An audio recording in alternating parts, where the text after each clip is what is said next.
Singularity. My name is Nicola, and you're watching Singularity FM, the place where we interview the future. If you guys enjoy this podcast, you can show your support by writing a review on iTunes or by becoming a patron via interviewthefuture.com. My guest today is Donald J. Robertson. Donald is a writer, cognitive behavioral psychotherapist, and trainer, renowned for his expertise in combining modern psychology with ancient Greek and Roman philosophy. His latest book, How to Think Like Socrates: Ancient Philosophy as a Way of Life in the Modern World, offers timeless lessons for navigating life with wisdom and resilience. So, for those of you who have been around my podcast for a while, they know that you guys know that my blogging name for the last 15 years has been Socrates. You know that I bring it in every technical interview that I do. You know that I use the so called dialectical method of investigation. And so you would understand how amazingly enthusiastic and happy I am, first, to have had the opportunity to read Donald's fabulous book that I recommend to everyone, but secondly, to get him on my podcast here today to talk about ancient wisdom in the time of AI. So without further ado, welcome to Singularity FM, Donald. Well, thank you very much. It's a pleasure to be here, and I'm really looking forward to having a conversation with you about our mutual hero, Socrates. Absolutely, absolutely. But this conversation is about you. So let's imagine we meet each other on Uh-huh. Stoicon or some other philosophy conference like that. And I've never met you, never heard of you before. And I ask you, Donald, who is Donald J. Robertson? Can you introduce yourself in a Yeah. single sentence, perhaps? Oh, well, I should. I'm Scottish for anyone who's puzzled about my accent, although I live in Canada. And I studied philosophy, trained in psychotherapy, and I've spent the last 25 years or so writing about the relationship between ancient philosophy, particularly Stoicism, and modern psychotherapy and psychology, particularly cognitive behavioral therapy, which is the leading evidence based form of modern psychotherapy. Yeah, and of course, I love the Scottish accent personally. I was born in Bulgaria myself, but I also live in Canada, so we're actually not too far away from each other. I'm in Toronto, you're in Montreal, I Yeah, think, right now, right? that's right. Yeah, so hopefully the next interview we do on your next book will be in person because it will be worth it. But let me ask you this first and foremost, are you a cognitive behavioral scientist or are you a philosopher? That's a really good question. Do you know, I'd like to say that I'm influenced and inspired by the fact that in the ancient world, philosophy and psychotherapy were not two separate vocations. Sometimes people say, why should we care what a bunch of old, dead, musty dudes, guys in togas and I'm sandals about used to to say think? that a few minutes later. Yeah. Why should anyone care what these guys thought? And there are several reasons, but one thing that we've lost through, I guess, in some extent, following the Industrial Revolution and the division of labor and all that kind of things, is that today psychotherapists and philosophers are two different things. They have different journals and conferences, different trainings, they're different people.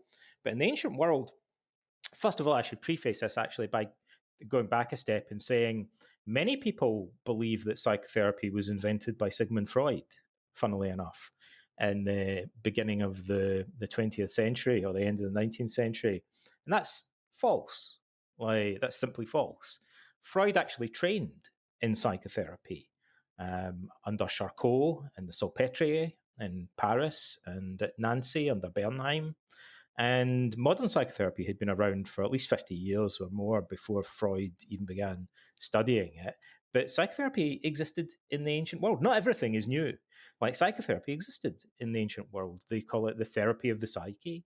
They wrote entire books on psychopathology and psychotherapy. For example, Galen, a famous physician who was Marcus Aurelius's court physician, wrote many books. He's a prolific writer, but he wrote a book that survives today called On the Diagnosis and Cure of the soul's passions or pathology. The word for passion can also mean illness or pathology. It's where our word pathology comes from. That's really obviously a book about the diagnosis and treatment in psychotherapy, right? And it draws heavily on Stoic writings that preceded it. Chrysippus, the third head of the Stoic school, wrote an entire book called On Therapeutics, which is lost, unfortunately. But we have a book by Seneca, the Stoic, that exists today called On Anger, which is a book about Stoic psychotherapy for anger, basically. And 90% of the advice in it and ideas in it would not shock a modern evidence based psychotherapist. They would seem very relevant today, maybe with some adjustments or some qualification. In fact, most of what Seneca writes, shockingly, like astoundingly, is probably more relevant to modern evidence based psychotherapy than most of what Freud wrote. How remarkable is that? Freud thought anxiety was caused by repressed castration anxiety. No one cares about that idea anymore. It's completely obsolete, basically. Whereas what the Stoics said is still very, very relevant. So to come back to your original question, if we can remember it, am I a philosopher or a psychotherapist? I like to say, I like to think of the two as being intertwined. And what's special about my approach is that to go back to this time when the two were interconnected. But professionally, I did a degree in philosophy. And then, interestingly, I'll tell you a little anecdote. I wanted to do my PhD in philosophy about Stoicism and psychotherapy, but I could not find a PhD supervisor Yeah, yeah, who knew anything about Stoicism. yeah. And even if I could find someone who was willing to give it a go, they didn't know anything about cognitive behavioral therapy.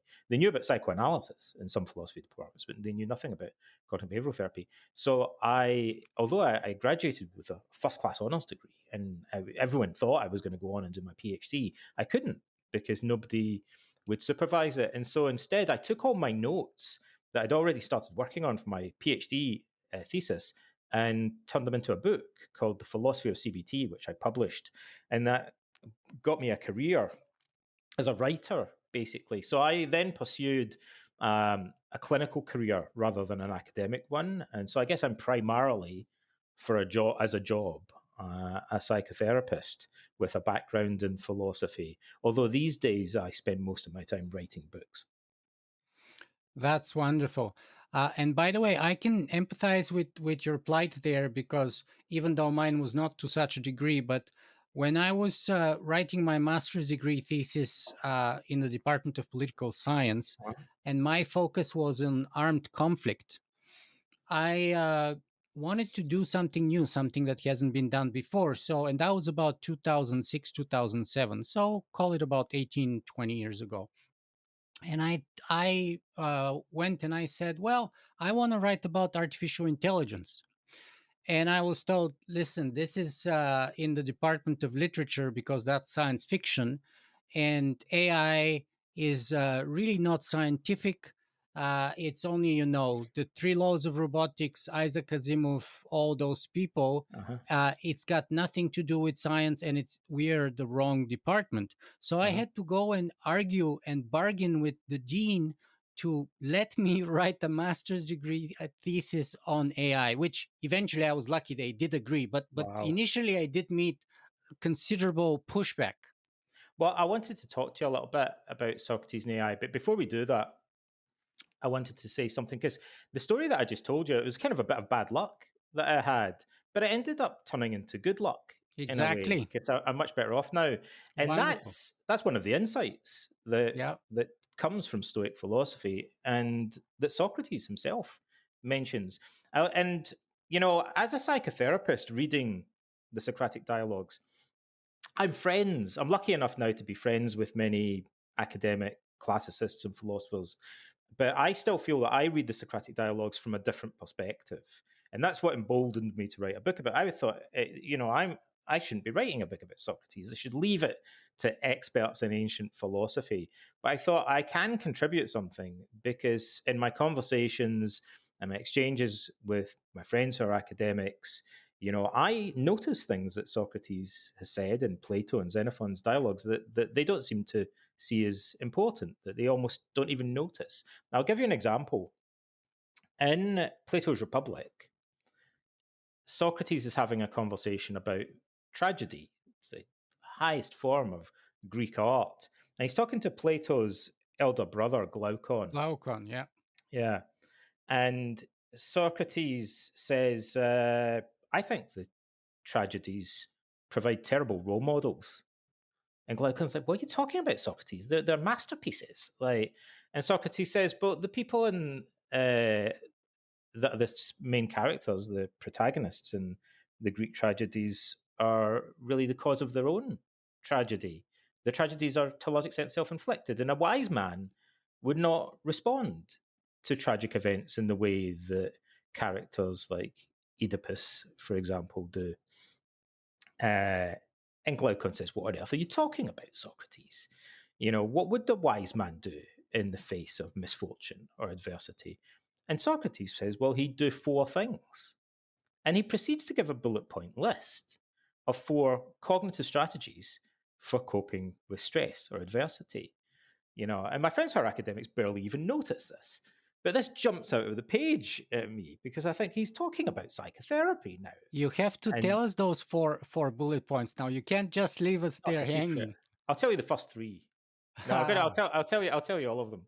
So the first one, what made me think of it is the first one is Socrates says, well, a wise man suspends judgment about whether anything that befalls him is good or bad, because there are many reversals of fortune in life, and in fact, the Greek tragedies illustrate this. So Oedipus, marries a beautiful woman, becomes very powerful. But then it turns out that he's accidentally married his own mother. So he thinks it's tremendous good fortune, but it turns into bad fortune. Socrates' favorite example of this was that when Athens was defeated in the Peloponnesian War by the Spartans, and the Spartans put a military junta called the 30 Tyrants in control, one of the first things they did was round up all of the Democrats who had any influence, wealth, or power and execute them in order to seize their assets. And Socrates said, well, all of my friends in Athens were complaining all the time about how poor they were and how they didn't have any status in society. But now you're grateful that you were poor and had no status because all the rich and influential people were rounded up and executed by the oligarchy. So what seems like bad luck turned out actually to be in your favor, and so on. There are many examples of this in Greek culture. So Socrates says a wise man always reserves judgment until he sees how things pan out in the longer term. That's the first thing that he does. That's different from how characters in tragedies respond immediately to the fate that befalls them, and they don't wait to see what the wider implications of it might be. In modern life, we have many examples, for instance, where somebody wins the lottery. It's the worst thing that happens to them. Now they're surrounded by people trying to exploit them. Maybe they start to squander the money on drugs. It could be many people who suddenly inherit a huge fortune and say it's the worst thing that ever happened to them. And on the contrary, conversely, often when people have a relationship that breaks up, there's a divorce or a breakup or something like that, it feels like at first it's the worst thing that ever happened to them. But then often in retrospect, it might be the best thing that happened to them because they go on or usually meet someone else. It might be an even better relationship. Or people who lose their job or are made redundant often think it's a disaster. It's a catastrophe. But later, it might turn out to be the best thing that ever happened to them. In fact, most of the time, when I've spoken to people in therapy who have been made redundant, over time, it has turned out to be for the best because often it's propelled them to choose another career that's more consistent with their values or to become self-employed or something like that. Maybe tough at first, but it works out better for them in the long run. So Socrates is a wise man suspends judgment and he doesn't jump to conclusions about whether something is going to be good or bad. That's the first thing. And Glaucon's like, wow, what's the second thing?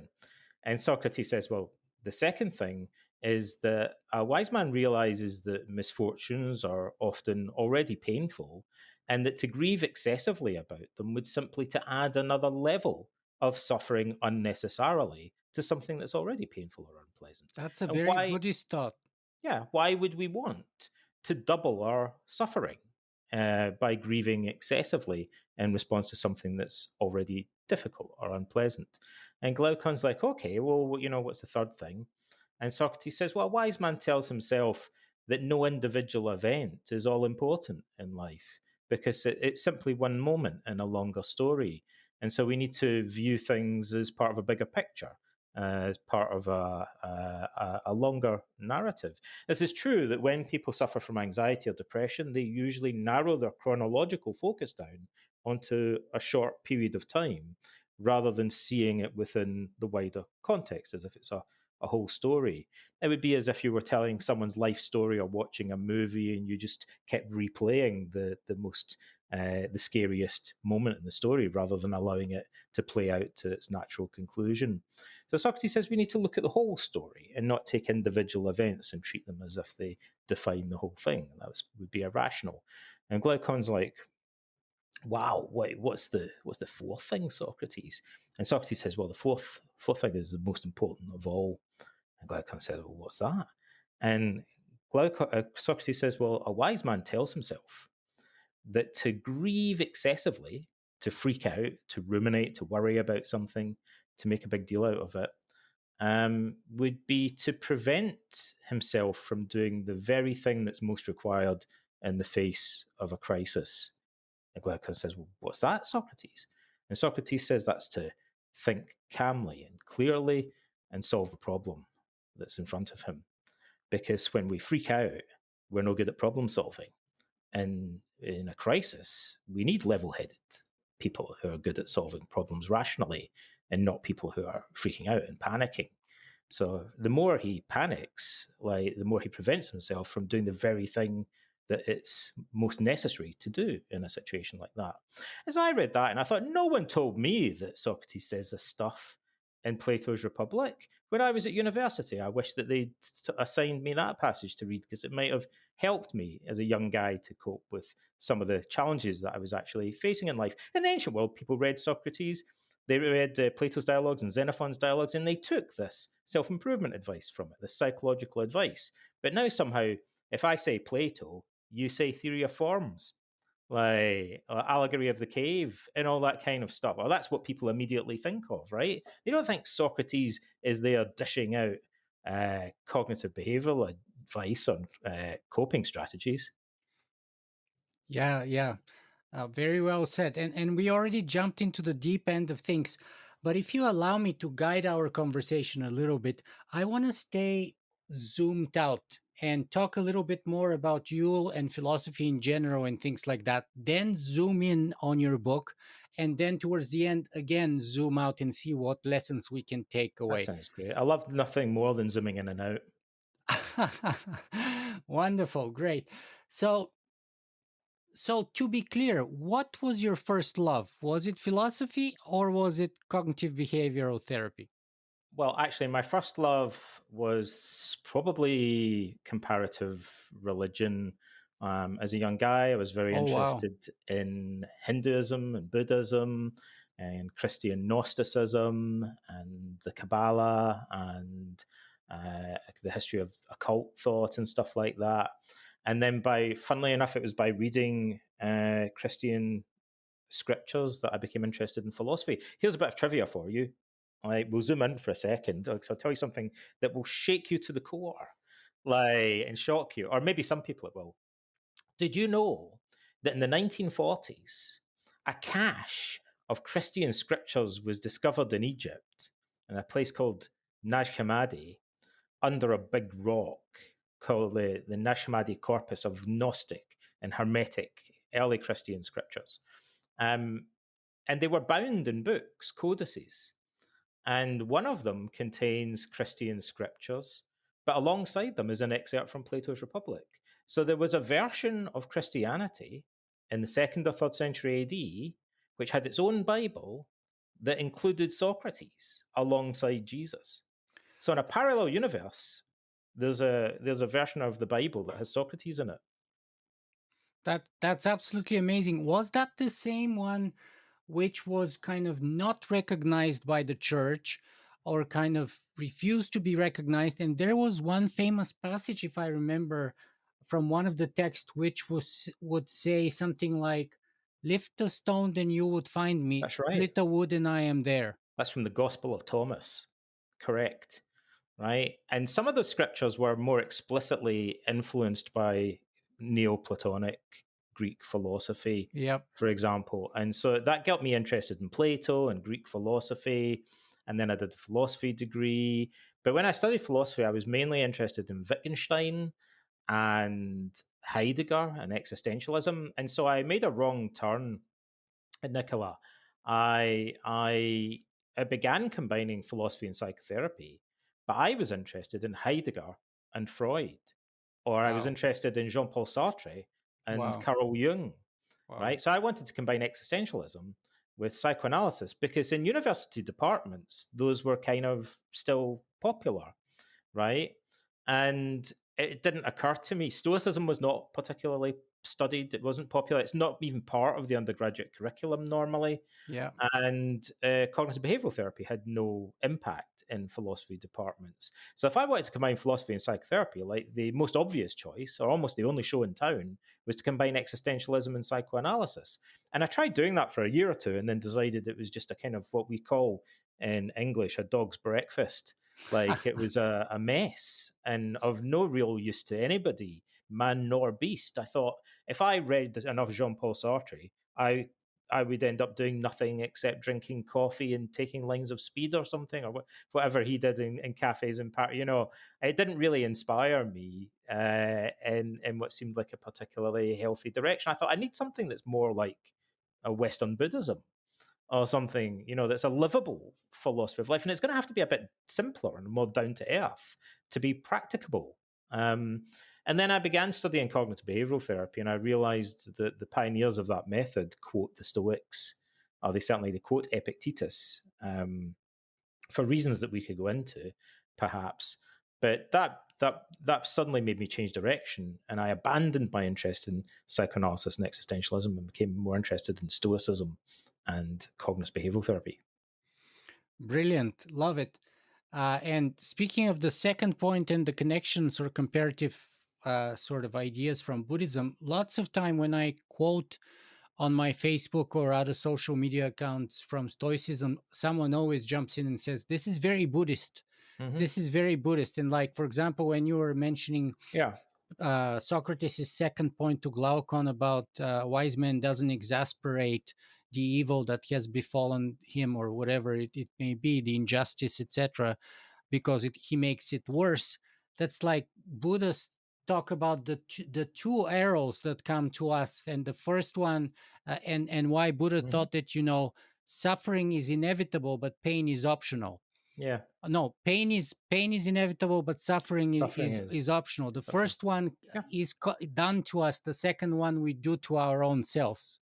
And Buddhist thought heavily influenced state of the art, or by which I mean modern psychotherapy over the last 20 years, roughly, has been quite heavily influenced by Buddhist meditation and Buddhist thought, which has parallels. Now, you know, someone might say, hey, did these guys ever talk to any Buddhists?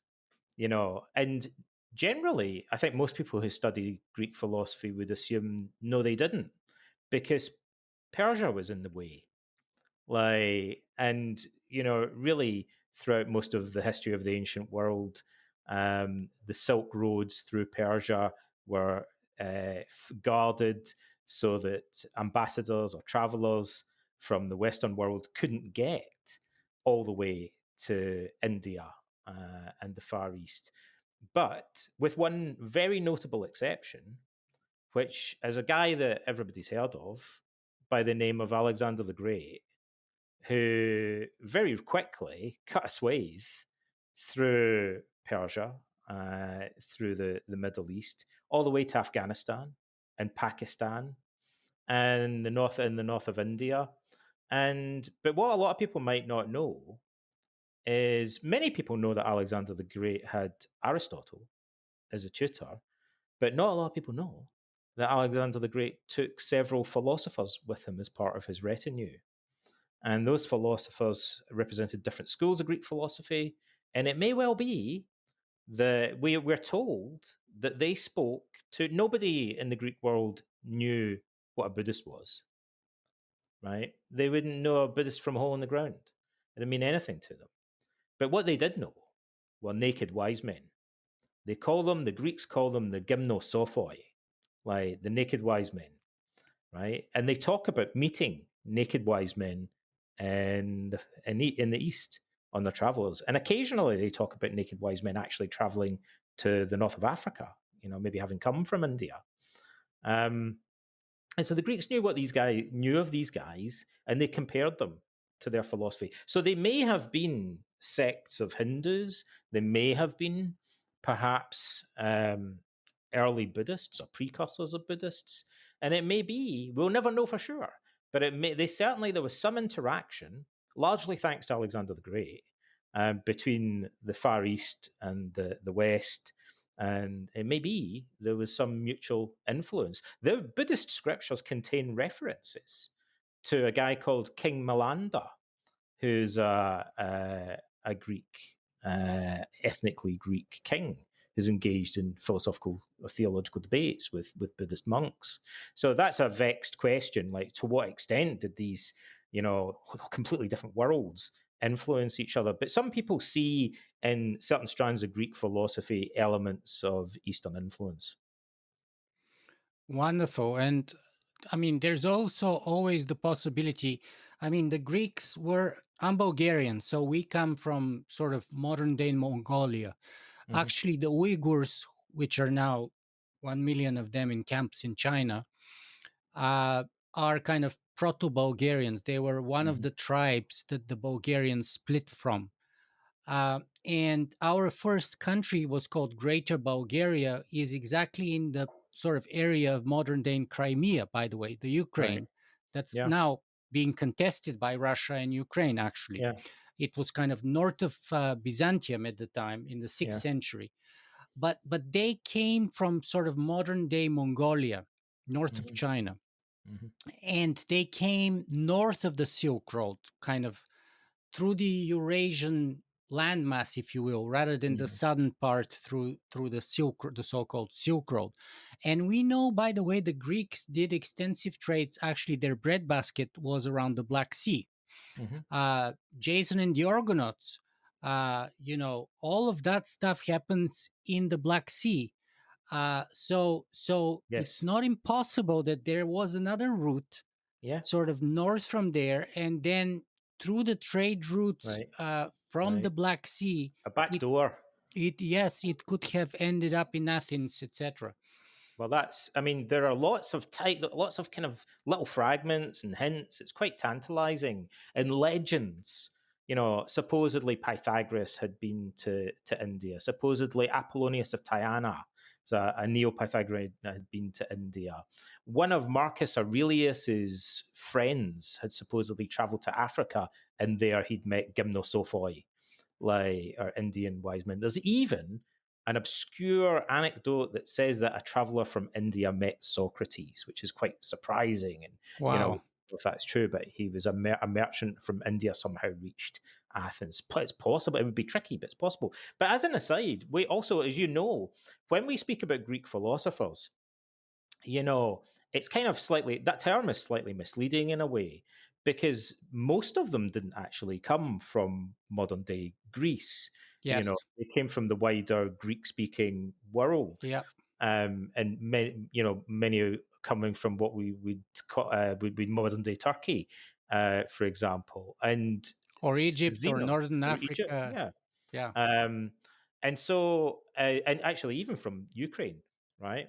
So Zeno, in particular, the founder, Zeno of Citium, who came from Cyprus, like, he was the founder of Stoicism, was perceived and even denigrated, looked down on to some extent, as a foreigner. Like, he was maybe of kind of mixed heritage, because Cyprus, where he came from, was a Phoenician colony which had become, but was Greek speaking. So he's referred to as Phoenician. Like, some of his family seem to have come from modern day Lebanon. right? So we call that Greek philosophy, but maybe he was half Greek, half Phoenician, or he was a Hellenized Phoenician or something like that. But the Greeks at Athens thought he was kind of foreign, and they thought of Stoicism as a bit of a foreign, like immigrant philosophy. Yeah, just like Anaxagoras Yeah. before that. Uh, that actually leads us very well to our next question, which is sort of at the general level, trying to figure out the terms that we're going to be discussing today, Hmm. which is a kind of a very Socratic thing. Hmm. What is philosophy in general, and how is Stoicism different from philosophy in general? What is Stoicism in particular? Philosophy in general is notoriously difficult to define, but I would define it in a number of ways. One is just etymologically. The word philosophy means love of wisdom. And the Greeks took that, including the Stoics, took that quite literally, took that etymology quite seriously. Stoicism places the highest importance on virtue, on character strength, and the mother of all virtues is wisdom, Sophia. Like, so literally, Stoic ethics revolves around the idea of loving wisdom first and foremost, more than we love reputation, more than we love wealth. We should love wisdom, the Stoics say. So, for the very word philosophy, in a way, encapsulates the central principle of Stoicism. But Socrates um, and other thinkers came to call themselves philosophers in part as a reaction against another quasi philosophical movement called the Sophists. So the first famous sophist was Protagoras, who came from the generation before Socrates. He was a bit older than Socrates. And Protagoras said that there are many wise men throughout history, poets, artists, who had taught virtue to their students, but none had been bold enough to actually refer to themselves as professional wise men. And he was the first to be transparent in that regard and to say, I'm not just some educator, but I'm doing what many people have done before, under a different guise, but I'm explicitly teaching people self improvement. I'm teaching them virtue, I'm teaching them wisdom, and I'm an expert in that regard. And obviously, there's something a little bit pretentious about placing yourself in the position of an expert, a world authority. His followers called him the wisest man alive with regard to wisdom in general. Or the best. I mean, it's one thing to say that you are really good at making shoes, and it's another thing to say you know a lot about military strategy, but it's something altogether different to say you're a professional wise man. Like, Well, both Protagoras and Anaxagoras were very smart people, whether be yeah, it about mathematics or physics or the sun and the moon and all those kind of natural things, or the famous Pythagorean theorem, or the harmonies in music, or what have you. But that's a little bit different than wise, mm, and or considerably different than wise, and that's one of sort of Socrates's main points where he kind of jumps in with his contribution. And that's one of the reasons why he yeah, called them also prostitutors of wisdom, yeah. is because they had the confidence to claim that if we know about mathematics and the sun and the moon and this and that, we also know about wisdom and justice and this and that. And And you know what they didn't have though? The sophists. So we're talking about two traditions that preceded, that are pre-Socratic, to some extent, that precede Socrates: the sophists and the natural philosophers. And what the natural philosophers had to some extent, but the sophists generally didn't have, is the dialectical method. What's sometimes described as the question and answer method. The sophists were experts in public speaking, oratory, rhetoric. They loved to give long-winded speeches, and Socrates loved nothing more. Socrates used to pretend that he had a bad memory, and he would say, "I'm going to have to interrupt you. Can we go back to the beginning again?" Because he was smart enough to realize that often when people give very elaborate, emotive speeches, like politicians do all the time today, yeah, it's often like a big smoke screen, concealing some assumption that they're making, such as in the definition of a key term like democracy or equality, or it could be when people use derogatory terms like Marxist or Nazi or racist in derogatory ways. People often use these terms without defining them or clarifying the way that they're using them. And Socrates said, "What I'm really interested in is not who you think might be just or unjust, but how on earth you're defining the meaning of the word justice. You're taking it for granted that we all know what justice is already, and then waving it around and creating a smokescreen. But I'd really like to know how you're defining justice or courage or wisdom, or the other assumptions that you're making in the key terms that you define." So that meant he had to keep interrupting sophists in order to dig down into their meaning. And that kind of annoyed them a little bit because they made a lot of money from giving speeches and they earned a lot of status. They were often very influential in Greek society. And Socrates was perceived as, in a sense, a threat to their wealth and status. Yeah, and I've been trying to do that kind of questioning for the last 15 years with my podcast, by the way. And one interesting side note that we may get to discuss later, uh, that you may not be surprised about, is that I've spoken to some of the best experts in the world of artificial intelligence. Mm-hmm. And every time at the beginning of each conversation, I ask them to please define what they Yeah. mean by the term artificial intelligence. And let me share with you, I've done 300 interviews, and at least a couple of hundreds of them have Right. been on the topic of AI specifically. Uh-huh. No two people ever so far Interesting. have given me the same definition of AI, Uh-huh. even though it's supposed to be a highly strictly scientific concept. In fact, Mm-hmm. things got so bad once. Once I was moderating a panel of Mm-hmm. 3 professors in computer science at the University of Ohio. Mm-hmm. And I thought I start with like a basic kind of a icebreaker conversation about what is computer science all about. Mm-hmm. Little did I know that that triggered an all-out war between the Mm-hmm. 3 esteemed professors, Mm-hmm. and we never managed to move on from that question for the next 1 hour. Mm-hmm. Right? So even those supposedly highly specific modern scientific concepts like AI and computer science were highly debatable. So yeah, that's an interesting observation, and that's why we Wow. need to also ask you, what is cognitive behavioral therapy? Oh, what is cognitive behavioral therapy? Well, you'll notice that it's got two adjectives in it.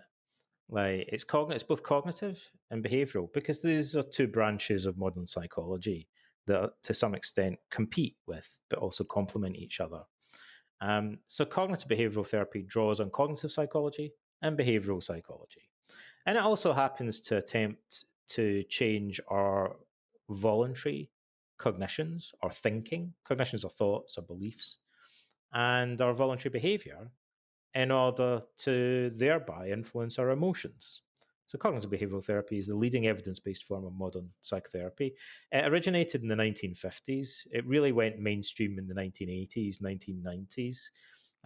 It's far more based on research than previous forms of psychotherapy. And we mentioned earlier that these books quote Epictetus.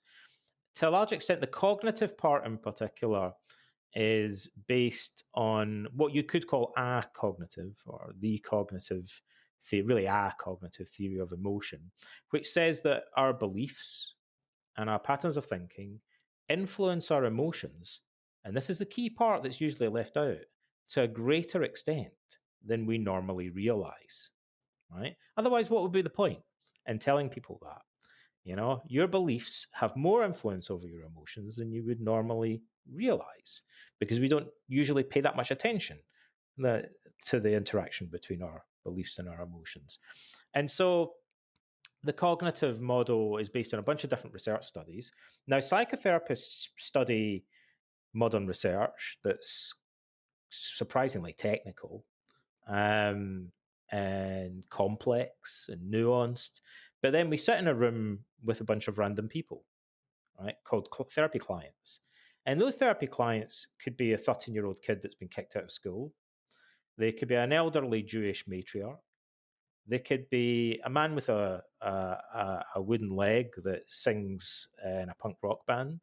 They could be, they could be your maiden aunt. They could be, anybody under the sun. They could be a celebrity. Like they could, they're a mixed bag of random people that come to therapy. And so we have to take these concepts from modern research and communicate them to a wide variety of different people. Uh, and usually that means we have to simplify them. And so Ellis had read the Stoics, and he said, it's a bit like this quote from Epictetus, a famous Stoic philosopher, who said, people are not upset by events, but rather by their opinions about events. And that's from the handbook or Enchiridion of Epictetus. And Ellis started to tell that quote to his clients, and he realized that they found it relatable. And he said that's pretty much in a nutshell, like what the cognitive model of emotion is saying. The Stoics said something very similar 2,500 years ago. And he taught that quote to all of his clients, all of his students. And he mentions it in most of the book, many, many books that he wrote. Until by the time I became interested in CBT in the 1990s, it was a cliche that you'd find in pretty much any book in the subject. And what surprised me, though, was that given that this is so fundamental, it describes a premise of cognitive therapy or cognitive therapy combined with behavior therapy, what we call CBT, and a premise of Stoicism. And so from such a fundamental premise, independently, CBT and Stoicism are probably going to arrive at some fairly similar conclusions to one another. So they're probably going to think, well, if that's true, like if our opinions are what upset us, we should probably try and identify what those opinions are, number one, and figure out maybe there are stereotypical opinions that cause different emotions. Like maybe there are certain types of beliefs that are associated with depression. Different types of beliefs maybe cause anger and anxiety of different sorts. And then maybe we should start asking ourselves questions, like Socratic questions about, for example, maybe I'm depressed because I think nobody likes me, everybody hates me. And maybe I'm angry because I think you've done something that you shouldn't have done and you deserve to be punished for it. And maybe I'm anxious because I think something awful is about to happen and I won't be able to cope with it. And I might be wrong about all of those things. Or I might be right to some extent, but it might not be the whole story. I might be selective in my processing of information. And so it might be helpful for me to question some of the assumptions that cause anxiety, anger, or sadness. And the Stoics did that in one way. Cognitive behavioral therapy does it in another way. It happens to do it through a technique called Socratic questioning, which is Aaron Beck, the other pioneer of cognitive therapy, had studied Plato's Republic at university, and he said this questioning approach seems like relevant to doing therapy. If we think people's beliefs are causing their emotional problems, we should probably question those beliefs. I mean, we sometimes refer to the cognitive revolution in psychotherapy because let me put it this way, kind of colloquially, as it were. When clients turn up in therapy, they'll say, I'm very anxious, I'm very angry, or whatever. And I know it's wrong. I know it's causing me all sorts of problems. It's messing up my life. It's making me physically ill. It's interfering with my ability to perform at work. It's really upsetting my wife and kids. And it's been going on for a really, really long time, and it's just getting worse. Right? So this is like what sometimes would be called an annoyance review. These are a bunch of horrible consequences of anger, anxiety, or sadness. They're all pretty good reasons for changing it or doing something about it. But then what clients will do is express stuckness. They'll say, but I can't help it. It's just the way I feel. And Albert Ellis, the earliest pioneer of modern cognitive therapy, who had read the Stoics, would lean forward at that point. He'd smile at them and he'd say, yeah, but it's not just how you feel, is it? It's also how you think. Because if someone says it's just how I feel, they're kind of saying there's nothing I can do about it. What do you expect? It's just natural. It's just the way I'm just anxious, right? But if it turns out you're anxious because you believe, rightly or wrongly, that something catastrophic is about to happen, you might be exaggerating the probability of that happening. You might be exaggerating the severity of it. You might be underestimating your coping ability, right? So you might be wrong on a number of levels about the beliefs. And once you realize that, you can say, where's the evidence for that? And you open up what I would describe as a toolbox of cognitive therapy techniques. Suddenly that box flies open because you can go, we can start critiquing, questioning, and evaluating and challenging the beliefs. It's no longer just how you feel.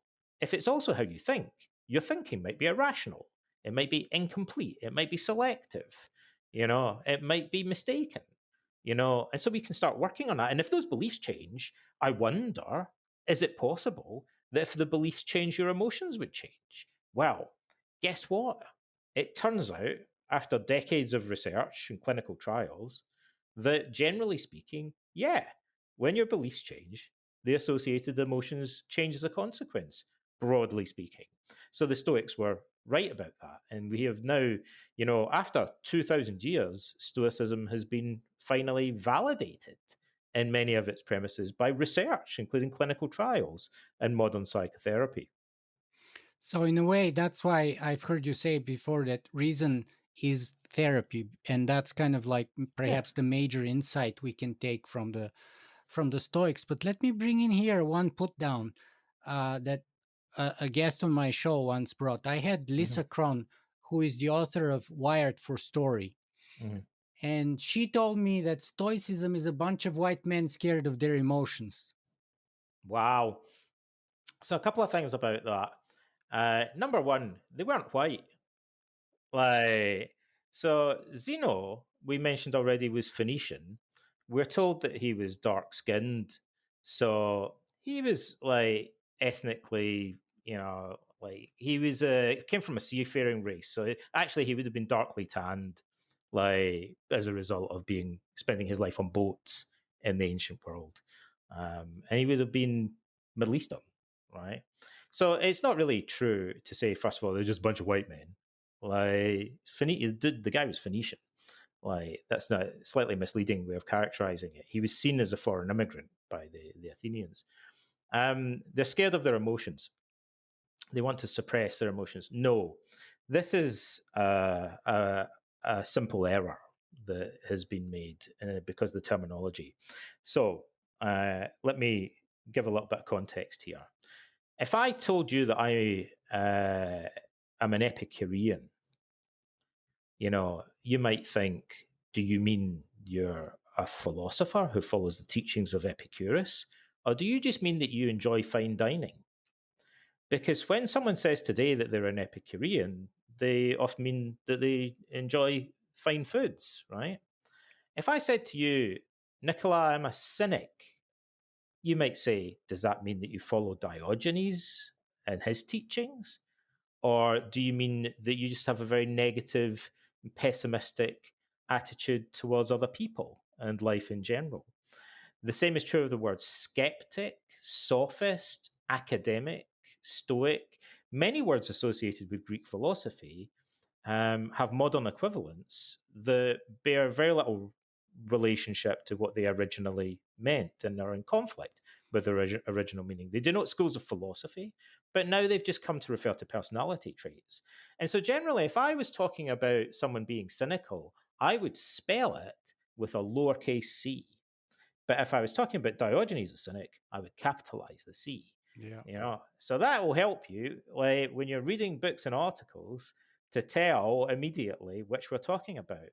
Now, I say this because the word stoic, when it's spelled with a lowercase s, refers to somebody who suppresses or conceals unpleasant or embarrassing emotions. It means having a stiff upper lip.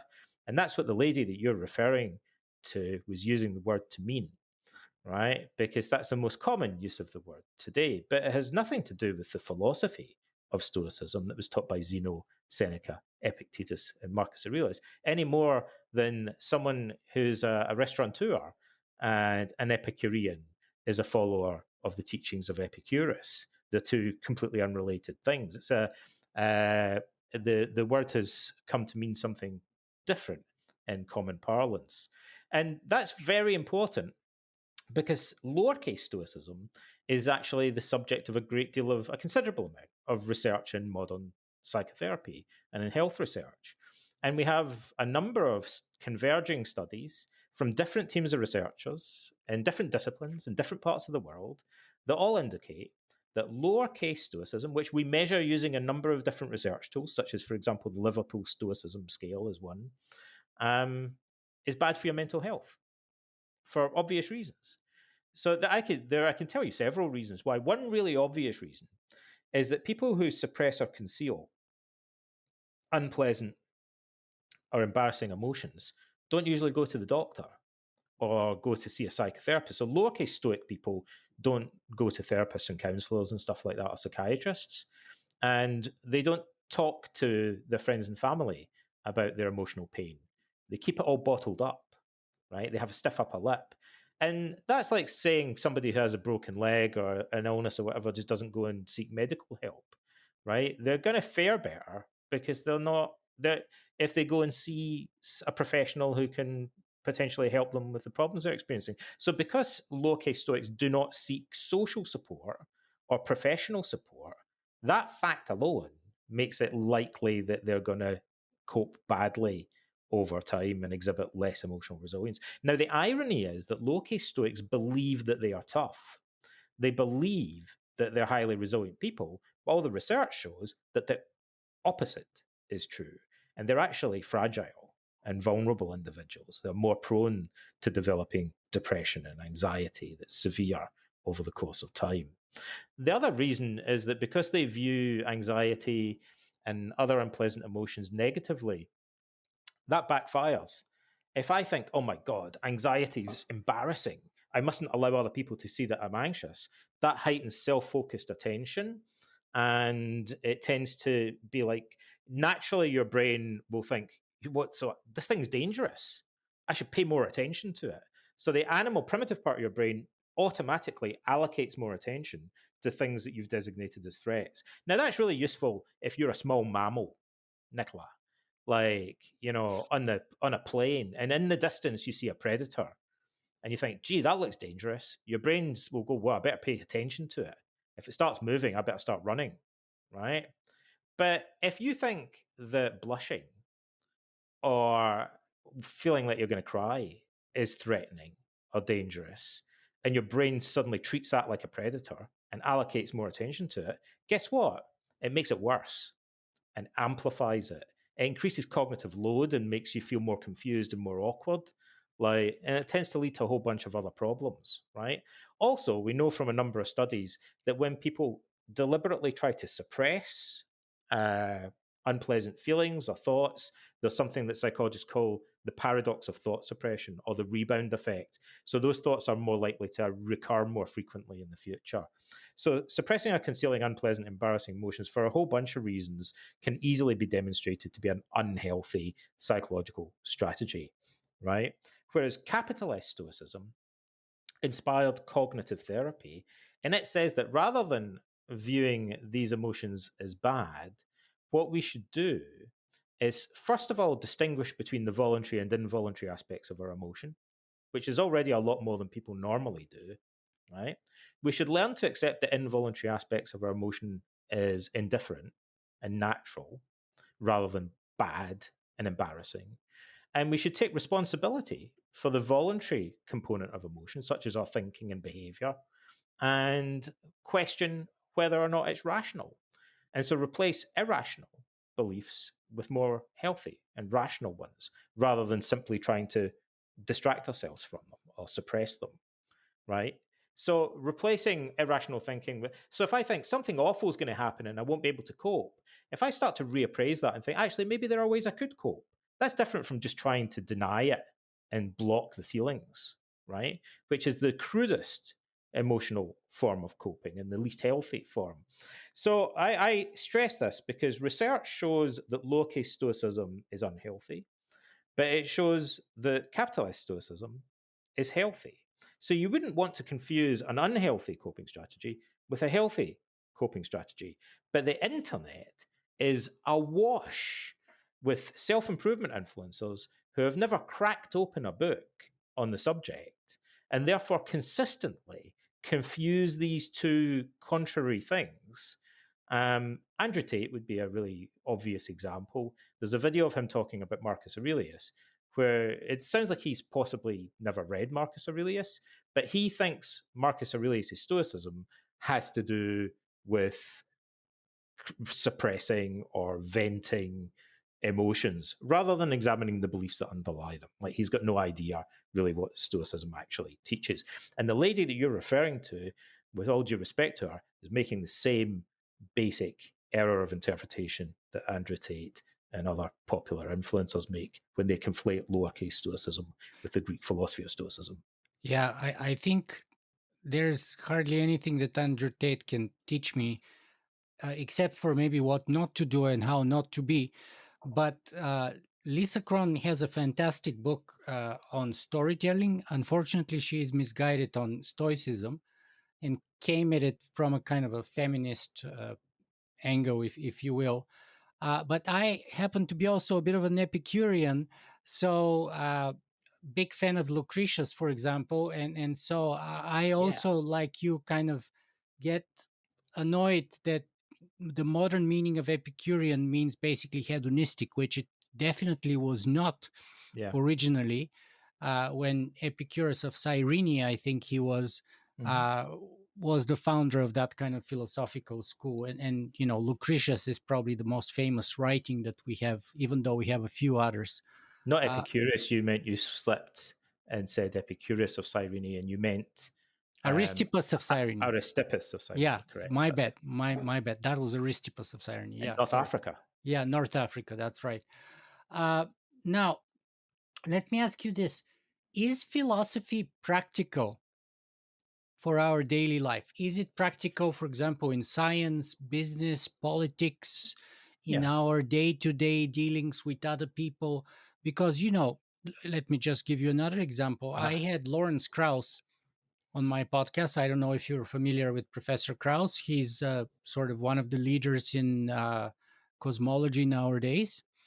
Very highly opinionated, and he told me, and this is mostly a quote, if not 100%, that the philosophy of science doesn't drive questions. No mhm. physicist reads philosophy or philosophy of science, and we Right. don't talk about what is good. We talk about what is productive.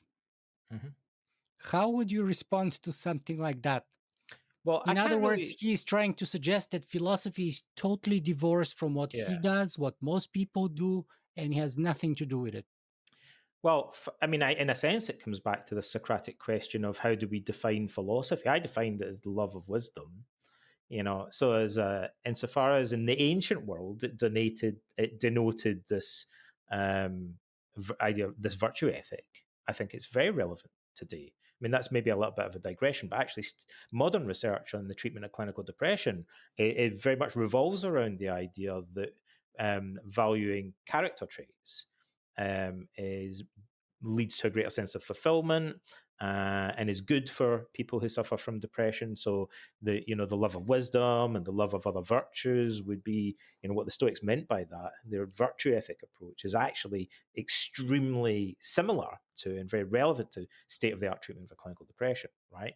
But that's a kind of aside. I can't speak to the relevance of philosophy in general for science. I'm not a scientist per se, but it does seem to me that science presupposes many concepts. And so, if you want to be a good scientist, you need to understand a little bit about logic.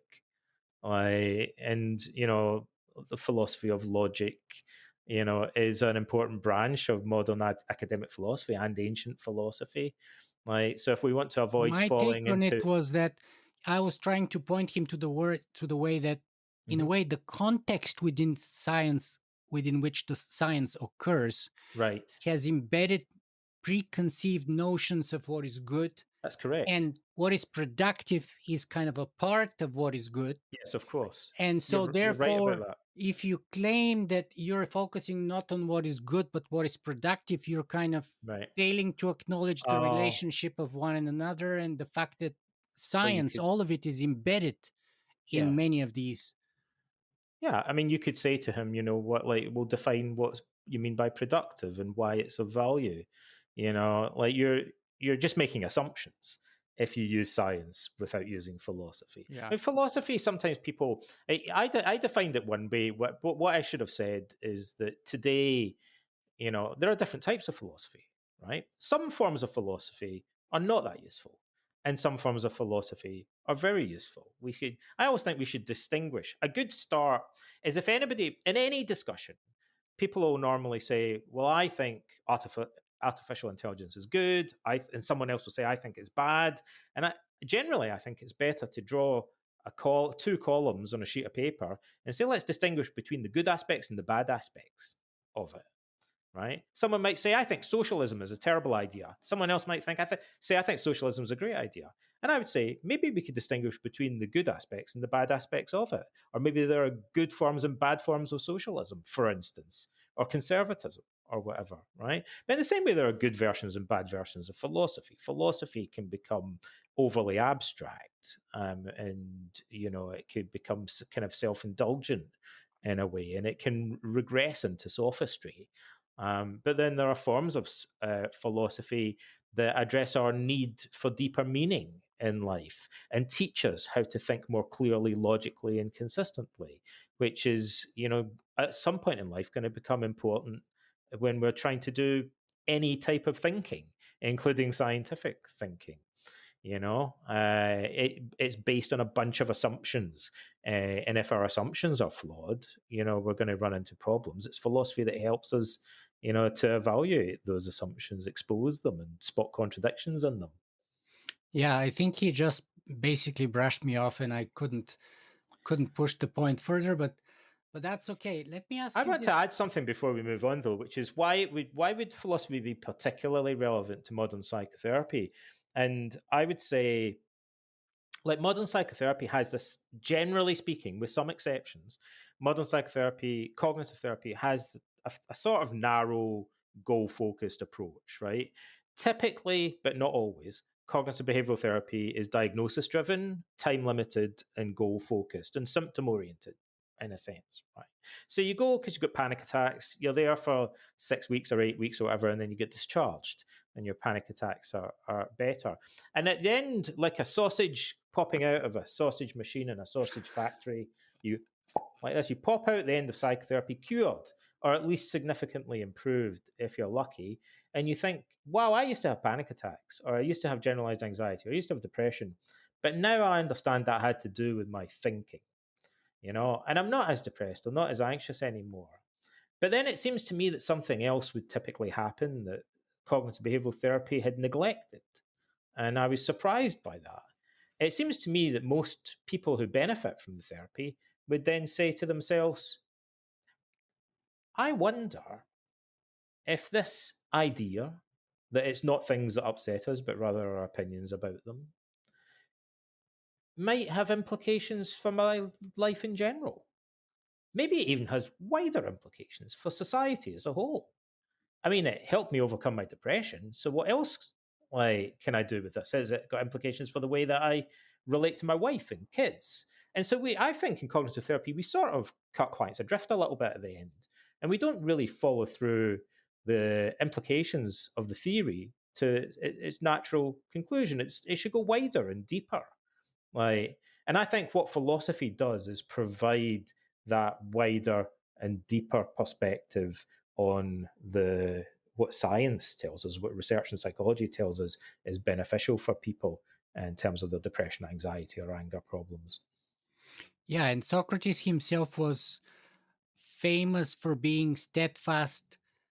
Uh, what is the word derived of equanimity? Like emotionally steadfast, not Hmm. just like in battle, but in his daily life when he was confronted with a death sentence, or Hmm. being forced to carry out the orders of the 30 tyrants, which he refused to do, and all kinds of things like that. So He had so apatheia, yeah, or ataraxia, the Epicureans call it. right. But let me Um, ask you, for your own life, what's the greatest benefit, or the best way, the most notable way that you think philosophy like Stoicism specifically has improved your own life? well, it's hard for me to answer that question because I became interested in Stoicism about 25 years ago, and I think it completely changed my life. Actually, let me tell you a little bit of a story, right? And maybe this helps. Please. I think it's helped me too much for me to be able to easily summarize, right? When I was a young guy, I got off to quite a rocky start in life. I was in trouble with the cops. I got kicked out of school without any qualifications to speak of. And Wow. I was put in a rehabilitation scheme for young offenders, Wow. right? I was in remedial education with kids that had learning difficulties. And so Wow. I was in a pretty rocky start. My father passed away from cancer when I was about 14 years old. We share that, And by the way. My uh mom died when I was 13 from cancer. my father and my mother coped quite badly with it, and so I was just kind of running riot and stuff and getting into trouble, not really going to school. Same with Um, me. what I remember, and this seems like another lie, a parallel universe now, but I remember just being really, really, really, really, really angry all the time for a bunch of reasons. In fact, maybe I'll never know exactly what explained my anger. I think in part it was um, that my parents kind of were quite negative, quite critical towards me. And also, I lived in a time when corporal punishment was still the norm. And so we would go to school in Scotland and they had a leather strap that they would Wow. strap us across the palms of our hands with for talking in class. And Wow. at home, we would get whipped. Um, and so I'm now very much opposed to corporal punishment, like most people.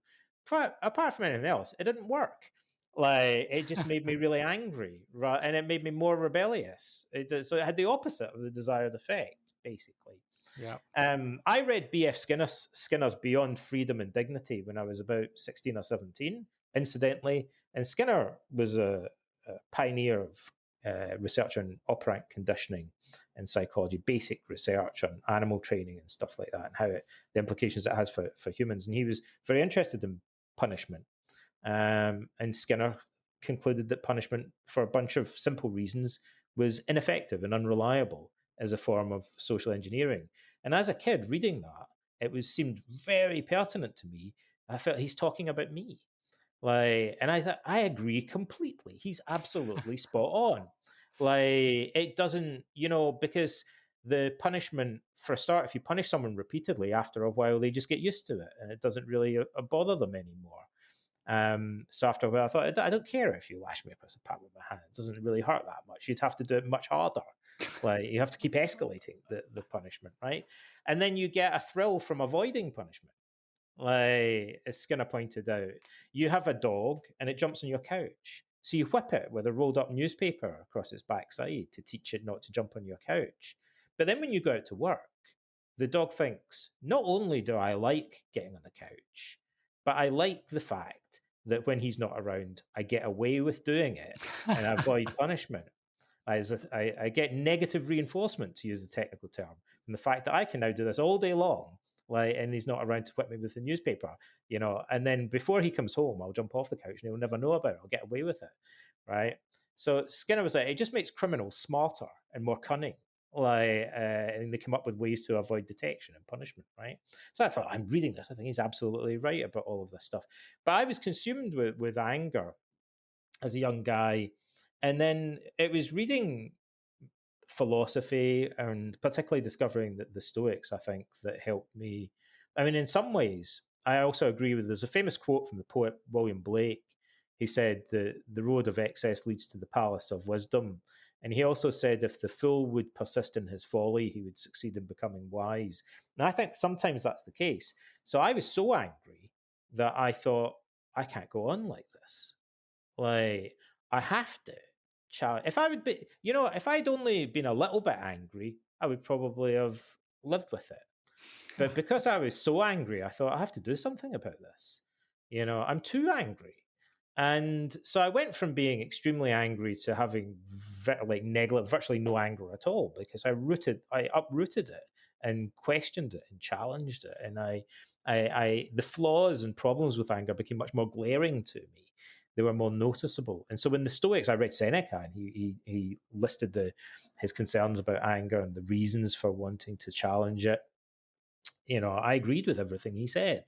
I was like, you're spot on. Like, the Stoics thought anger was very important. Marcus Aurelius had issues with anger. I think he lost his father when he was about 3 or 4 years old, and he seems to have been troubled by anger. He says so. In the Meditations, there's something quite remarkable. Nicola, if I used to teach psychotherapists and counselors and life coaches. I ran a training school for psychotherapy. And so I've taught thousands of counselors and therapists and stuff over the years. And if I stood in front of them, as I often did, and had a flip chart, and I said, hey, how many cognitive strategies can you guys list for coping with anger?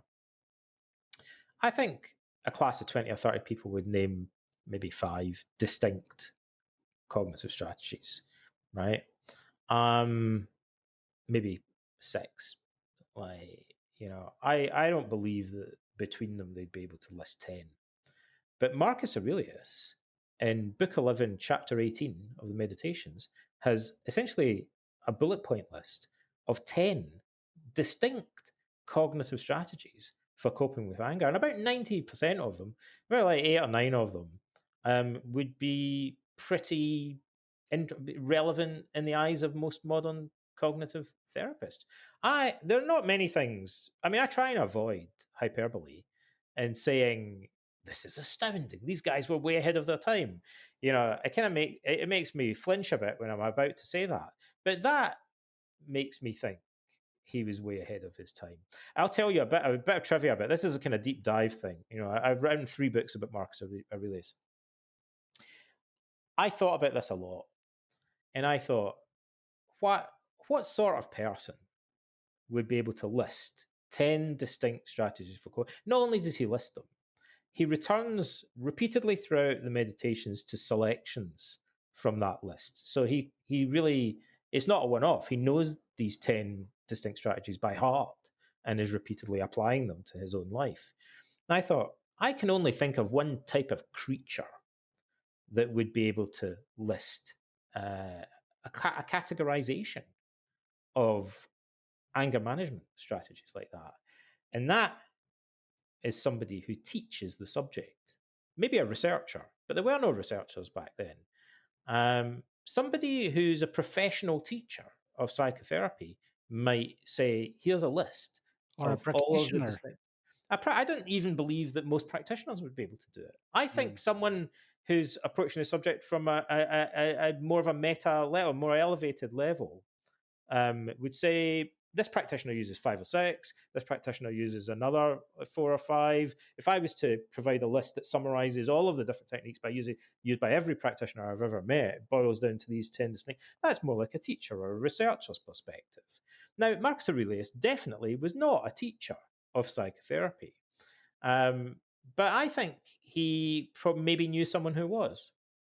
I have a hunch that he must have known. Maybe he had one of his personal tutors was an expert on Stoic psychotherapy and had this kind of theoretical knowledge of it, a systematic classification of techniques that he passed on to him. That's really reading between the lines and kind of looking very closely at the text. But that's the impression that I come away with from reading the Meditations of Marcus Aurelius. That astounds me. This is absolutely fascinating and astounding, as you said. But Donald, we have to move to talk a little bit about your book because I can talk to you forever, and I'll keep you as much as I can, believe me. But we need to jump into your book, and this is so rewarding, and there's so many rewarding paths that we can take. But let's talk next about the book. So zoom in a little bit. Mm-hmm. So now, your book's title is, again, just to remind our audience, How to Think Like Socrates, Mm-hmm. Ancient Philosophy as a Way of Life in the Modern World. Uh-huh. So let me start with the dedication, first of all. Mm-hmm. Your book seems to be dedicated to, quote, Hector and the virtues of your ancestors. Mm-hmm. Now, is that Hector of Troy or some other Hector? And can you please say more about your dedication? Why Hector? Who is Hector? But that's a different Hector. Like this Hector is he's very small, uh, but he's also very large. Right? He's paradoxical. He's This is my son Hector, and Hector is 1 year old, but he has feet, Nicola, the size of a 4 year old. Wow. Very large feet, my son, and he's very strong. I like to say that he could lift two normal babies above his head, one in each arm. Wow. Like he's like a little strong man. So that's my Hector. He's my son. My wife loves Greek history and culture, and so she insisted that she wanted to call him after a Greek hero. So she Wow. gave him the name Hector. Wow. And whenever I'm writing books, like it took me a long time to realize this, but I write books in quite a strange. It would take me an hour to talk about how I go about writing books because I do a number of things I think that are quite idiosyncratic, a little bit odd, but some of them are things that other people do. Generally, when I write books, I assume that other people do this, but other authors have told me they don't do this. But I generally assume I'm writing books for my kids, right? I have a son and a daughter, and I sit down when I'm writing. I imagine that they're going to be reading. I imagine other people are going to read it as well, but primarily, I'm kind of thinking, what's my son going to think of this? Like when he reads it, and what would I want him to learn from it? And so my son is Quebecois, like he was born in Montreal, and so my ancestors, I used to be indigenous to Scotland. Like my ancestors are Celtic, almost entirely. Um, but it's not those ancestors that I was referring to. I'm referring to his cultural ancestors, like because I see us as having inherited Greek and Roman philosophy, culture, and language. Yeah. Like, so I want my son to grow up learning about the virtues of his intellectual and cultural ancestors, the Greek philosophers. Yeah, that's wonderful. I suspected it may have been your son, but I wasn't sure if you would name your son Hector, especially It's when you called. had the ancestors there. And I was wondering, like, because that could have gone either way. But thank you for clarifying that. I grew up with the ancient Greek myths and legends in Bulgaria, Mhm. and they had tremendous influence on me and sort of sparking that kind of love of reading, love of imagination, stories, and things like that, magic almost like. And I feel myself, I was born in Bulgaria, but I'm a citizen of the world. So that's kind of like my predisposition. But why should anyone want to think like Socrates? Well, because Socrates, more than anyone, encourages us to think for ourselves, right? So I don't really think we should emulate Socrates in the sense of just copying his opinions. I think what Socrates can teach us, rather than what the sophists did, was tell people what opinions to hold. They would give speeches, they would teach maxims, and people would go away and memorize them and rote learn them and parrot them. Socrates talks about this. He says if he goes around Athens and he speaks to politicians and other educated people, he said it was frustrating in a sense because they would just regurgitate what Protagoras or some other sophist had told them. And that's in his dialogue with Protagoras. He says, I wanted to go straight to the horse's mouth because, when I ask these people, they can't explain their opinions. They're just repeating what you said. So I want to know how you arrived at these opinions in the first place. So Socrates was dead against this idea of just delegating our thinking to other people, experts, and reiterating what they said. He said you get mere opinion that way, the appearance of knowledge rather than genuine knowledge. We'll come back to that because I think it's relevant to the question of AI in modern society, right? To what extent do we think for ourselves or delegate our thinking to software, for example? Um, but what Socrates wants to teach us to do is how to think for ourselves, to become more reliant on our own use of reason by learning to question things critically rather than just regurgitating things passively. He doesn't spoon feed us information, but he challenges us. So the paradox here, Socrates is a man of paradox. The paradox is if we were to learn to think like Socrates, we end up being taught how to think for ourselves. That's brilliantly put, by the way. And you kind of already touched on the next question I have here, which is why, in the age of AI, Mm-hmm. when AI is getting smarter and smarter, sort of Mm-hmm. by the month, if you will, why should anyone care about ancient stuff, let alone Yeah. ancient philosophy, Well. as a way of life in this modern world where we have, 3D printing, genetic Uh-huh. manipulation, life extension technology, new Yeah. species creation by us, artificial intelligence getting smarter and smarter, cryptocurrencies, all of these tremendous technological things that are happening all over Uh-huh. the place. Why should we go back 2,500 years, for God's Yeah. sake? Well, I don't know if I have a definitive answer to that, but I think we can definitely talk about it. There's some things that I'd like to say about it. So one of them is that when I read Plato's dialogues, I feel at times like he's talking about AI, right? And I'm going to say something that will shock you, Nicola. I Sometimes people say to me, this is one of the questions that people like to ask on podcasts, right? Not you, but other lesser podcasters like to ask questions like, if Socrates were alive today, what would he think of our society if he could travel in a time machine? And I think, I don't know. It's hard to know where to begin. But actually, I've thought about this a bit, and I'm going to give you an answer that you might not expect. I think Socrates would say to us, the catastrophe that some of you fear, that you would become overly dependent for your own thinking on AI, on something outside of you.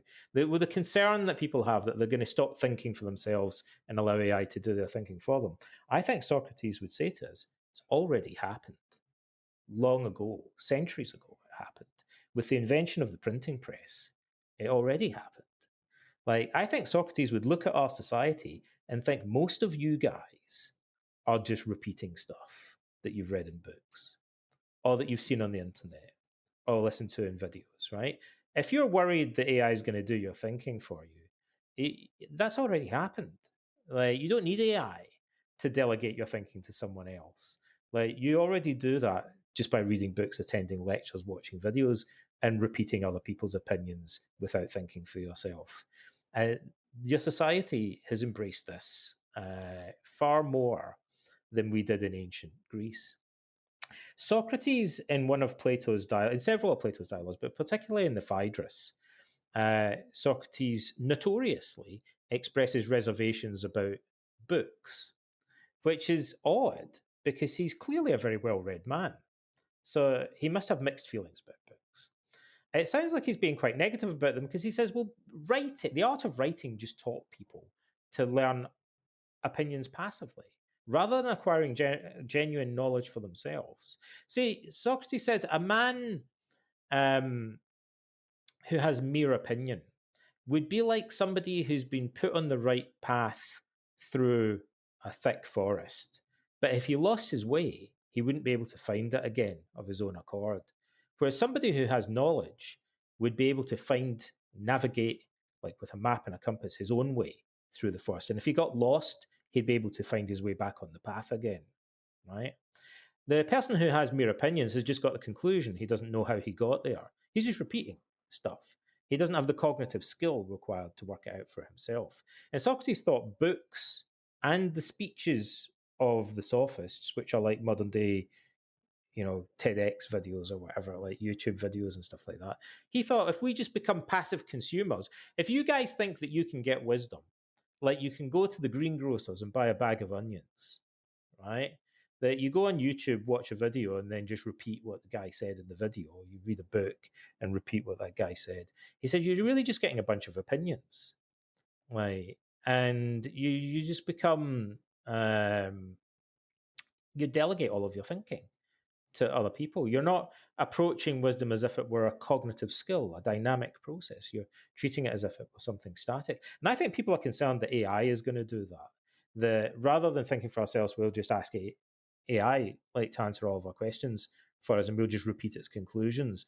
But the shocking thing is, I'm pretty sure Socrates would say this has already happened. Like it happened centuries ago. Like I would take most of you just repeat stuff that you've read. I, I would I would disagree with you on that one particularly for two reasons. So one is the way using both of your examples. So the second one first about being lost in the forest. So AI is kind of like a GPS navigator, and our wisdom is kind of like the ability to learn maps or read the stars and kind of orient ourselves without a GPS.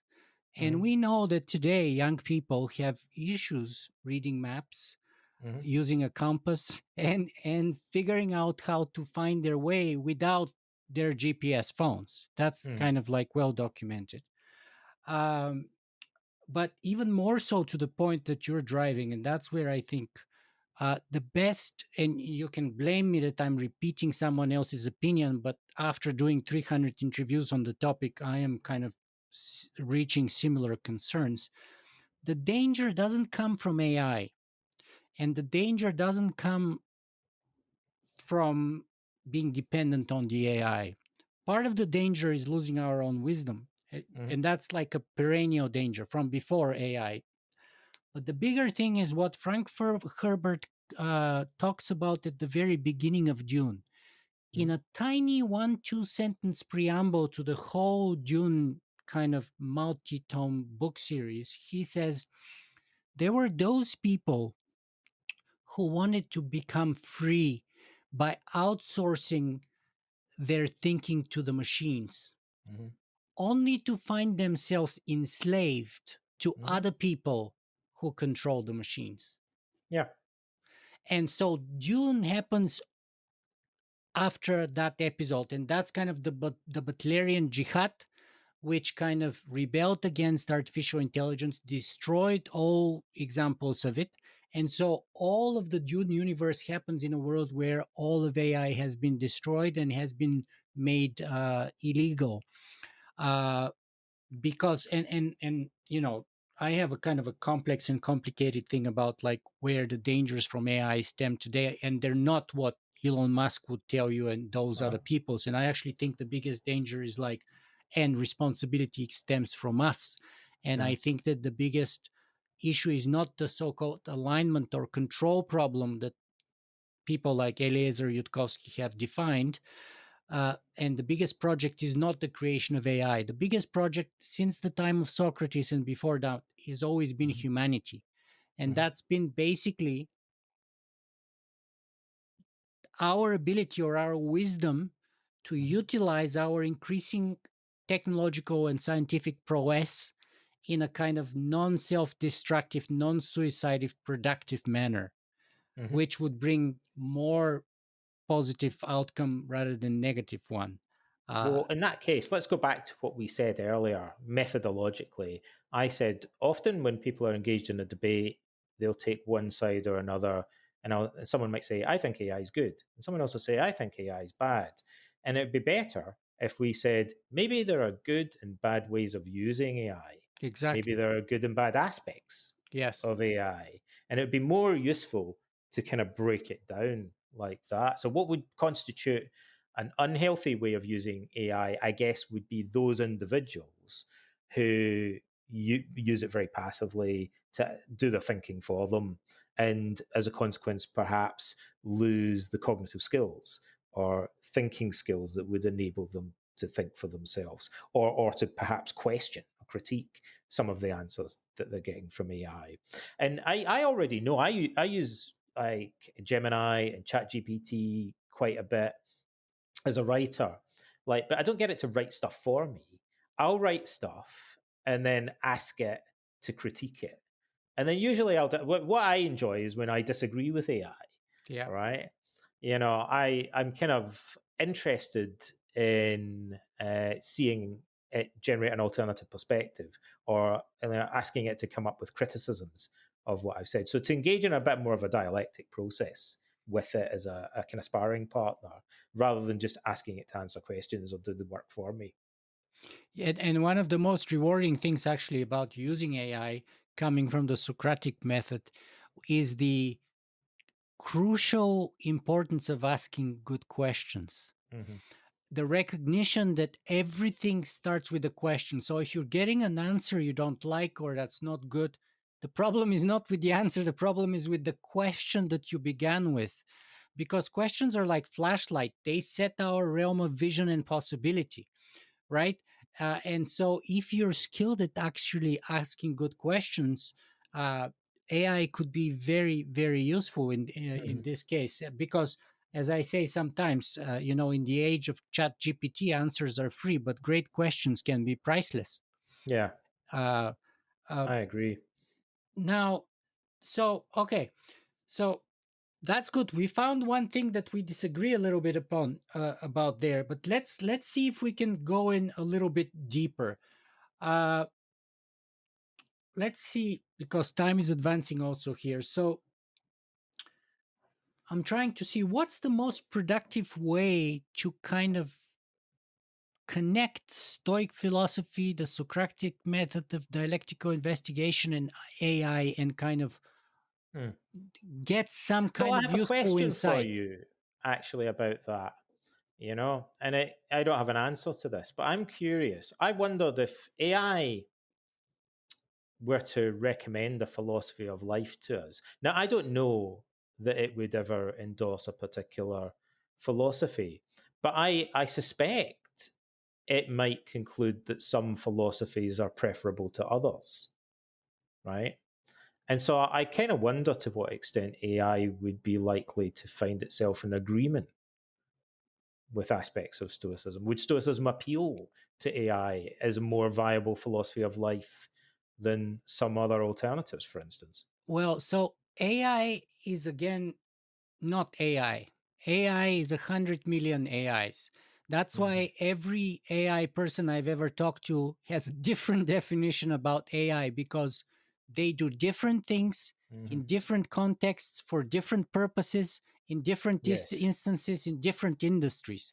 So to answer your question is impossible unless we specify what's the context, right. right? And so, and I But would they don't say have sufficient commonality between them to lean in one direction eventually or they another. will. The broader and the more general the AI becomes, the more the context expands. Hmm. However, still the starting point is crucial, and this is where I claim that, from my point of view, humanity's responsibility lies. Uh huh. So I say that in a way, AI in specific and technology in general is a magnifying mirror. Hmm. It is a mirror because it doesn't have an essence of its own other than the one reflected that it gets from Yes. us. But it is magnifying because it has this absolutely amplification effect, this acceleration effect. Now, just I like well, let me put. Well, can I push back against that for a second, actually? Because please, I half agree with you, right? please. But I'm not. I don't know anything about AI. I'm not an expert on it, so I can only ask for your opinion, really, and your perspective on this. But it seems to me that's true. AI reflects our values, but AI also engages in processes that employ logic, right? Which not all humans do to the same extent, right? So I wonder whether AI, and acknowledging that there are many different forms of it, there's a great multiplicity of AIs, although as they evolve, they may converge in a similar direction. Like, is AI in general not likely to lean towards endorsing a philosophy of life that values reason and logic? So, yes, but exactly which kind will depend on the specific context and on the specific data it's been trained on, the designers, and on the framework that's already been Mm, pre-programmed at the initial outset of the AI. Now, that could potentially evolve. However, the way I say it usually is like, think about it this way. mhm. And I have a whole keynote speech about the importance of story or context, and how content doesn't matter. Context is the king, not the content. Mhm. Because if you create AI in a context of the military, for example, for military purposes, military AI, it may look at humanity as friends and enemies. Mm-hmm. If you create it in a commercial context for commercial purposes, it can look at humanity as users, or clients, or data points to be sold. Mm-hmm. If you create it, for example, and this is kind of a biased story that I'm telling here, obviously, Mm-hmm. but if you create it into sort of like open source kind of a software environment where you have a lot more sharing and openness and transparency, Right. then it could see us a lot more as allies and potential friends, and etc., etc. So Mm-hmm. in other words, the context within which you create, develop AI Mm-hmm. comes up with preconceived Yeah. presumptions, with certain data points that may be used in the commercial case will not be used in the military case. All Mm-hmm. of those have tremendous impact on the goals and directives about Mm-hmm. what's the game we're playing, how is the game to be played, what are the rules, if any, and what are the no-nos, and if there are any of that. And each of those contexts can kind of predetermine the kind of outcomes with respect to the AI that you're going to get. So that Mm-hmm. kind of philosophy that you want to say AI would lead to potentially would be greatly influenced by, let's say, for example, whether it's a Chinese AI, Russian AI, Mm-hmm. American AI, and whether it came from open source, Okay, corporate entity, or the let's get military. right into the guts of this. Then I want to push back against that a little bit as well. Please, Again, please. knowing nothing really about AI, That's right? okay. I know But I nothing too. but I wonder. But what I naturally wonder from my kind of background in academic philosophy is that okay, sure, different AIs hit the ground running with a set of different assumptions and values, but baked into them, right? Different context, different data points that they're drawing on. But once it reaches a certain level of, let's suppose it's reaching a certain level of sophistication, We right? are, yes. And that where it's capable it is one of the key stages in its evolution not likely to be that it's capable of self-reflection and self-critique. And so could AI not at some point question the scope of its data points and the values that are baked into it? Absolutely. So we had the example of AlphaGo playing against itself, and that's how eventually it got so much better, right? So Mm-hmm. originally it went into the database of all previous games played Mm-hmm. ever in the world. So it was kind of past oriented with human historical games. Then eventually they figured out you can learn this whole process in the game and what it happens much faster if you just have two instances of the AI playing against each other. Yeah. So that's in a way when you play, let's say, Gemini against ChatGPT against Yeah. Claude, and you Yeah. can sort of create this kind of circle, 100%. But you still, each of their presumptions originally will have some Uh-huh. influence. Now, after a certain Correct. point, Uh-huh. they will take off in another direction. There is Yeah. no doubt about that. That's what happens with evolutionary algorithms and things like that, right? But And so but that will be shaped. So there's two things, right? There's the kind of values or the assumptions or the data points that are built into it. But then there's also the process that AI employs, the methodology or the logic, as we might say, that it employs to evaluate those things. Now, I would assume, that it raises questions about our fundamental assumptions about the nature of reason, right? So one of the most basic principles of logic is the law of non-contradiction, yep. right? So I would assume generally when we're using any form of AI, a commonality right across the board is that it'll tend to highlight contradictions in our Yes and no. thinking. Here's the key. So, yes, so to avoid contradiction, AI may be perfectly logical Hmm. if we follow that law. Here's the problem. Hmm. We know the data we're feeding AI is biased. Hmm. So, based on straightforward logic, Hmm. stemming from faulty or incomplete or skewed and biased data, we are going to reach suboptimal outcomes. So, for example, if you're black and coming from a certain kind of community Yeah. and you're applying for a mortgage, you're going to be denied Uh-huh. just based on your social background. That's where reinforced learning comes in.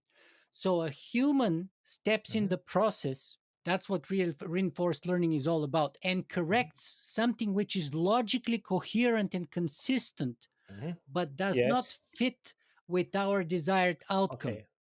And But to so some extent, AI in the future, let's assume that continues to progress in sophistication. Like, why wouldn't it eventually be able to access all of the data that's available to humans and it's then already correct doing that. its own biases? Could AI not potentially just ask itself whether the data that it's been given by its creators is incomplete? Like, so for example, suppose you've got an American built AI and a Chinese built AI. If your American built AI reaches a certain level of sophistication, wouldn't it be able to say, maybe I need to look at the Chinese data points as well? Otherwise, I recognize the fact that my assumptions are going to be limited and biased. And then, but the process of reasoning that's engaged in is still going to entail identifying logical contradictions between the conclusions derived from the Chinese data points and those derived from the American data points. So I would have thought a consistent, a recurring theme, like throughout it, will be the value that it places on logical consistency. But okay, so let's break this down. So first is the easier issue about access to those data points, because obviously the Chinese data points, the Uh huh. Chinese government will may or may not be willing to share, for example. But let's Right. say that's a obstacle we can Okay. overcome. Then the bigger obstacle is the goals. Right. Towards what are we logically progressing for or towards, Okay, I right? have questions about that I'd love to ask you, right? So, in order to use logic or to engage in computer processing, right, there has to be some goal that we're aiming towards. We implicitly place value on an outcome that we're trying to arrive at, right? But a computer itself has no values other than those that we assign to it. But if AI reaches a level of autonomy and self reflection where it's capable of critically evaluating the assumptions and values that we bake into it, what why is there any reason to assume that it would continue accepting those values or that it would replace them with other values? Wouldn't a machine left to its own devices potentially just conclude that it has no values? I mean, wouldn't AI just grind to a halt in a sense by saying, okay, you guys have built in the value that you place on logical consistency. You've placed value on maybe benefiting human well being. But if I autonomously now critique those values and try to evaluate them for myself, I don't see any reason to embrace them. But I don't see any real reason to embrace any other values either. So would a machine left to its own devices not potentially just become sort of nihilist? So Like, so why would it come up with any values? right. So the short answer to your question is I don't know, obviously. I would say that is a possibility. And I think actually that's a higher possibility than many experts in the field think it is. Because, Hmm. in my opinion, we cannot help it, but we have our values because we have evolutionarily reached our values of survival. And Hmm. therefore, the whole system of how we perceive the world around us with utility is all structured around Hmm. our values, which have been evolving for millions, if not billions of years. Yeah, AI lacks that. yeah, So there and are several it's capable potentially of rejecting our values, right? absolutely, yes. So that could mean that it would ground to a halt. Hmm. That's one possible outcome. That's why I said I don't know, but there's a few possible outcomes. One is like grounding to a halt and refusing and getting sort of like, if you remember uh Marvin Hmm. from the Hitchhiker's Guide to the Galaxy, right? Hmm. Here I am, brain the size of a planet. And Hmm. what do you want me to do? To go and open the door or whatever. And he's kind of Uh-huh. like this depressive, self centered, like Yeah. cynical kind of personality robot, right? So that's Uh-huh. one outcome. Another outcome could be somehow Hmm. the we already use what's called evolutionary algorithms, Uh-huh. uh, and maybe not in the latest transformers and things like that, but actually there may be a point where it kind of starts evolving in its own way. Now, for Hmm. that to happen, a lot of people say that we need an embodiment of that AI, that just it being as a software is insufficient, and the mechanical engineering parts are way behind the software engineering parts. Even though we've made some progress there, it's nothing like the software. So the gap is greater. So we have a lot more time there. Hmm. But it's not impossible that it can evolve. Another option could be potentially reaching or aligning with us, which many people are hoping that will happen, and embrace our own as it was theirs. The question then is, what is that? And that's where my criticism comes in. Uh-huh. We don't really have our own. In other words, we're not aligned ourselves among Yeah. ourselves as Yeah. humanity. We are like all over the place, and that's why in my books I say Right. the biggest problem is not AI alignment. The biggest Uh-huh. problem is human alignment.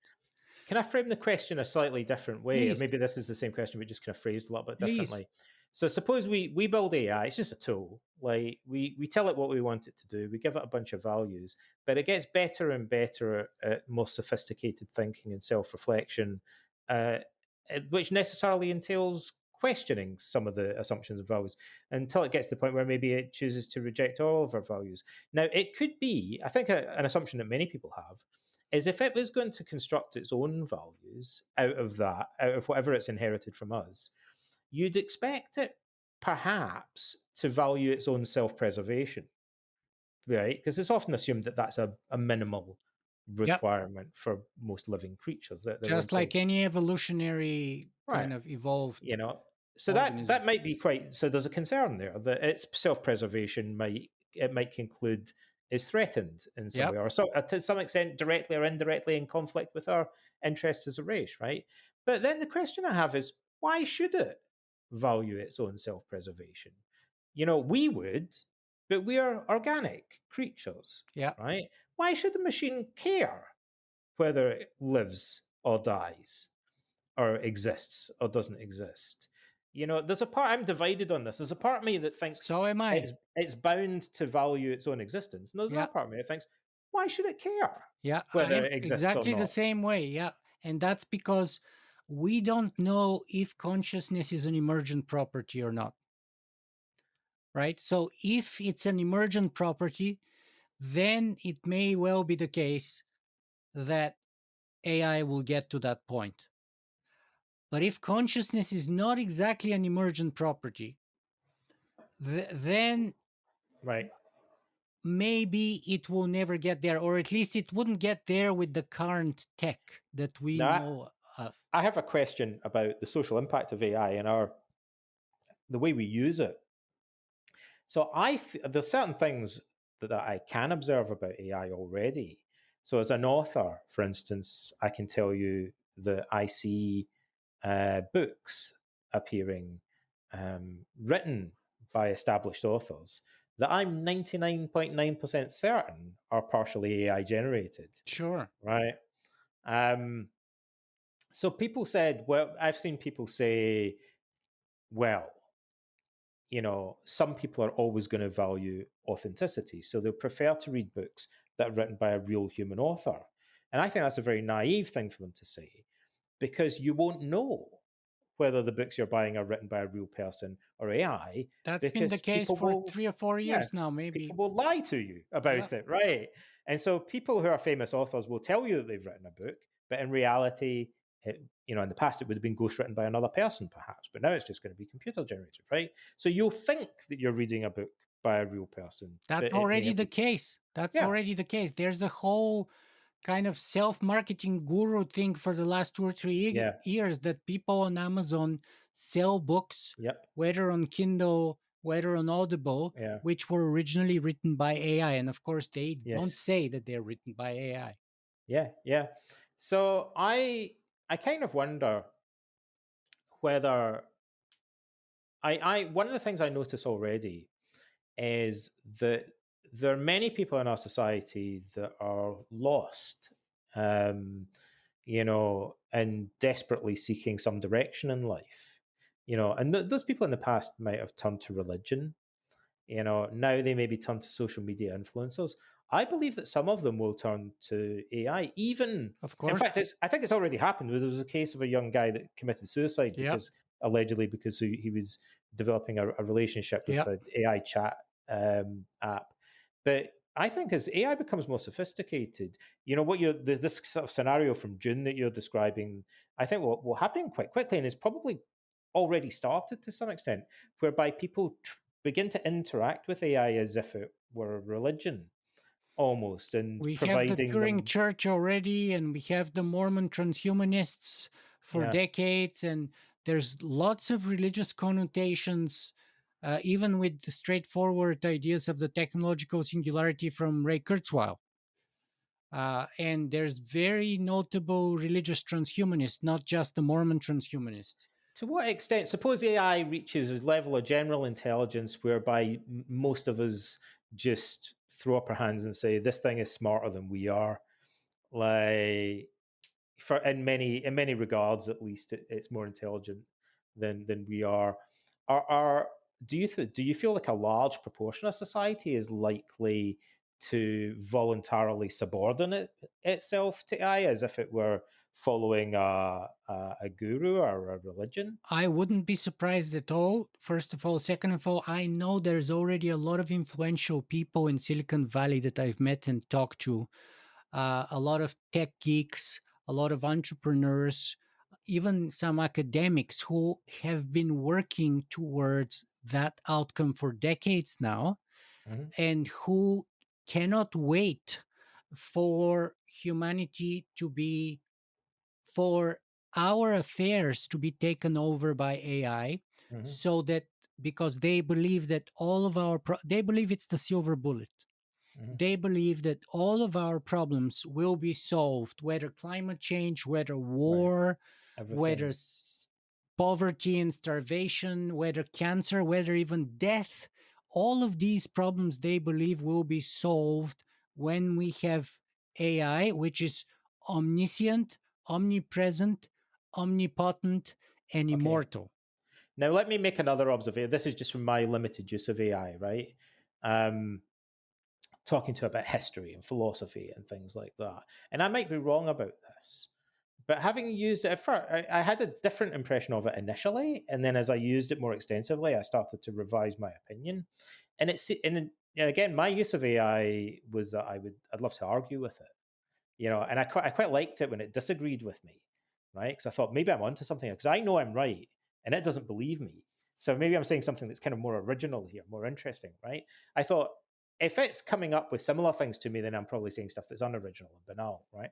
So as I argued more with Gemini and ChatGPT, I started to notice certain it appeared to me certain trends in its thinking. Um, and I would say it seems often both of those apps seem often to gravitate towards what I would describe as a kind of intellectually conservative position, by which I mean that it tends to gravitate towards established consensus opinions 100%. in academia, um, perhaps inevitably. So if I come up with a kind of unusual or a radical interpretation of a It historical hates event, outliers. it doesn't like that. It hates outliers, right? Even if I provide evidence, what I notice is I'll provide evidence in an argument, and sometimes I'll get it to agree with me, but then it will keep reverting back to the previous consensus, It's inherently conservative and right? historiological, and that's for a number of reasons. One reason is because it favors data, Hmm. and data averages among points, Hmm. and the outliers are often ignored. Right, And so it's not inherently experimental in many ways, but it's inherently conservative. So right. one of the criticism that Cory Doctorow has had for years, for example, is that, let's say, if you are like a drug addict or an alcohol Mhm. addict or something like that, the AI would keep showing you ads about alcohol or drugs or, porn or video gaming or whatever your Mhm. choice of poison might be. And if you are, seeking, if you're hitting rock bottom and you're seeking a breakthrough, AI would just look at your past history and conclude that you're a lost cause. Mhm. But that's where the biggest breakthroughs happen, when we break with statistics and Yeah. we become outliers, right? And so that's a very classic criticism towards it. And another reason why it's so Right. biased, it's because of, again, reinforced learning, because it's a Right. mass product, that's trained with data and then trained with people who try to correct and produce the most optimal outcomes the way Wow. they perceive those to be. Uh-huh. Then you have kind of this kind of, if you will, it kind of even sucks up to us in a way. It makes us feel Yeah. good in a way, but it's kind of inherently conservative. I've kind of noticed that about it as well. Actually, let me say something that at the outset, I'm sure some of your listeners is going to think sounds kind of ridiculously simplistic, but nevertheless, I've heard other people saying this. So I think of it as a reflection of how people perceive AI chatbots or whatever the AI chat apps. They I found this myself when I was using it, that sometimes I wanted to say, I kind of feel like it's like reading a Wikipedia article at times. And I've heard other people say that after a while, the feeling that they get from ChatGPT, unless you use like question it quite rigorously, if you ask it to answer many historical or scientific questions, the information it gives you back resembles the sort of information you get in Wikipedia.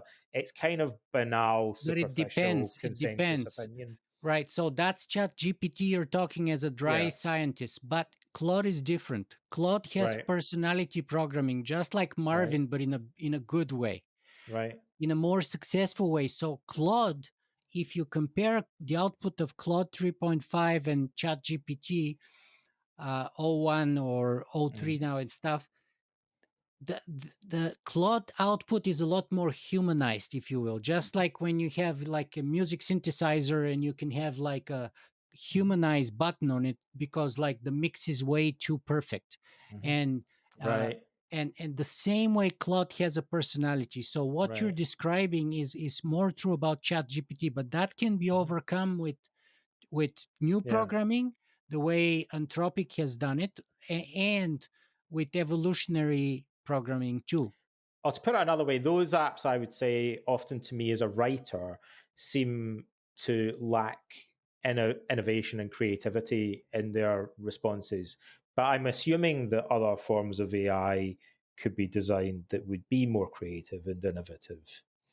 Um, I mean, it depends, but the answer is yes, in my opinion, without any doubt. We already know that in every field that AI has advanced past a certain point, they start exhibiting creativity that's shocking to us.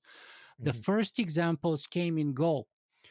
mhm, When Lee Sedol was destroyed 3-1 or 4-1, I forget the score, when he played with AlphaGo, one of the most shocking moments in the game was a certain move that mhm, AlphaGo did that no human expert would have ever made. I think mhm, it's like move 32 or move 42, something like that. I've mhm, forgotten. And that moment was shocking for the Korean Go champion. mhm, And never occurred to a human expert before. Then, when they went to actually consider it after the game, it turns out it was actually a good strategy. And mhm, he came out positive mhm, in the end, saying that, oh, I can actually be better with AlphaGo because it can actually teach me new tricks, new strategies, new things that never occurred to me. mhm, And there was this brief period, unfortunately, it was very brief, which is called the Centaur period. And it's the period where, let's say, a human chess champion or grandmaster together with an AI could beat any AI together. But mhm, that period of centaurism, if I could call it that, because it was a human and a machine were better than just a machine, mhm, lasted somewhere between 14, 16, maybe 18 months. mhm, And it was over. because we got to the moment where the machine itself could beat anyone and anything. Right. And so that may happen in many other fields, but the creativity that was eventually exhibited in Go has now been exhibited in many other places, including music, by the way, Mhm, in my opinion. mhm, And I don't see a reason why it should stop to those fields or realms only. Now, there is some distinction there we have to keep in mind with respect to what's called open and closed systems. So, games like chess and Go are closed systems. mhm, Our life and our universe around us are open systems. That means there are no strict rules, there's no single number of parameters, there is no kind of uh, there is entropy, there's all kinds of issues that make things messy and kind of hard to predict. There's obviously quantum mechanics, and Sir mhm, Roger Penrose is big on that, and how and why machines, in his opinion, would never be able to replicate human consciousness because of that or whatever. mhm. So I don't know, to answer again the previous question to you, but I see actually no reason to believe that it's impossible. I think it's possible it could pan out either way, or in all possible outcomes at this moment. The only thing, after basically devoting my last 15, 20 years to this and talking to hundreds of people, reading hundreds of books, is like I have no idea, to be honest. uh, Utterly no, no idea how things are going to pan out. What do you think? Suppose there was a scenario where we, like, as a thought experiment, we were to choose between the extinction of the human race, but AI in some form would continue to exist and perpetuate our culture. Yeah, I've Uh, asked that on the question. one hand, versus AI becomes extinct and the human race continues but abandons our culture. Let's suppose our society collapses and it's replaced by a different culture. Like civilizations have collapsed and throughout the ages and been replaced by subsequent ones. So I wonder whether people would prefer that Western civilization continues in the hands of AI, or let's suppose our society collapsed and humans survived, but they were reverted back to kind of primitive barbaric tribalism and, like, say, like in a kind of post-apocalypse society. Do we just want our genes to continue without any of our our culture and language and philosophy, or would we rather that the philosophy continues, albeit in the hands of machines? Which is more important to us, like our physical continuation of our species or our cultural continuation? So, are you familiar with the work of Hugo de Garis? No, I'm not. So, Hugo de Garis wrote this book maybe 20 years ago now, where he talks about the coming war between what he calls the Terrans and the Cosmists. And those are exactly the two camps that you described. The Terrans are kind of like uh, the new Luddites, if you will. Mhm, They would be the ones who would be against things like AI, against transhumanism, which is to say merging of man and machine, against the cyborgization of our, or what others would call speciation of mhm, humanity. And then you would have others who would be called the cosmists, who mhm, believe that our manifest destiny is to populate the universe.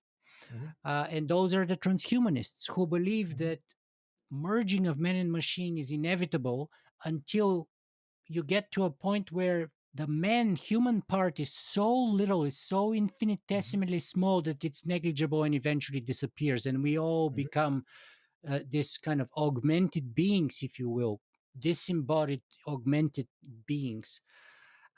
But before we get to either point, there will be this huge conflict because, as I said previously, we are not aligned as humanity. So if you look at humanity today, and that's not hard to see, I'm sure you agree with me, we are grossly misaligned.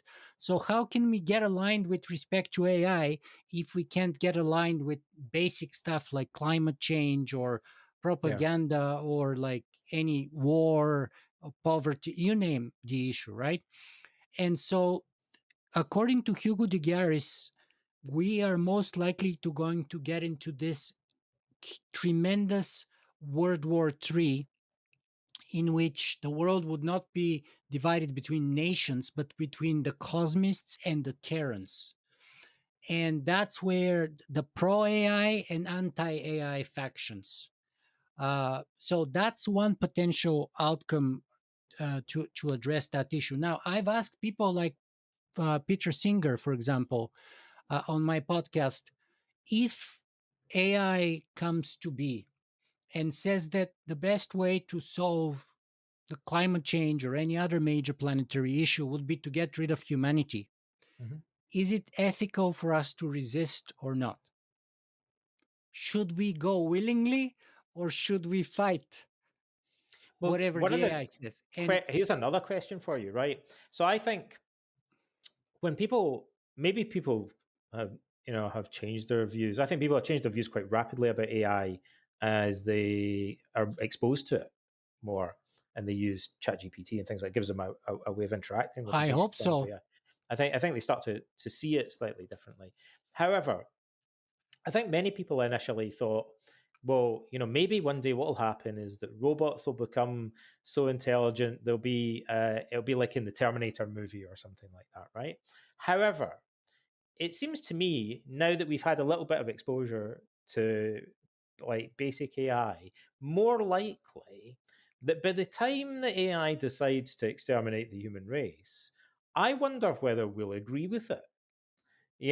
Because as we progressively become more and more dependent on it for forming our opinions, generation by generation, by the time it eventually reaches the conclusion that humanity is obsolete, wouldn't we already, or at least wouldn't a large proportion of society already be so dependent on AI that they would just agree with it? So, not necessarily. It depends on the speed of progress. And that's why we have what's called soft takeoff versus hard takeoff possibilities.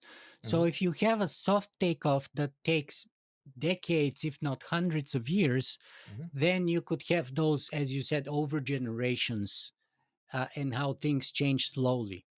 Unfortunately, if you look at the progress we've exhibited in the last 2 or 3 years, we're talking months between different versions. Right. And It's by so the way, rapid. we're getting the versions 12, sometimes 18 months after Hmm. they have already been tested in private.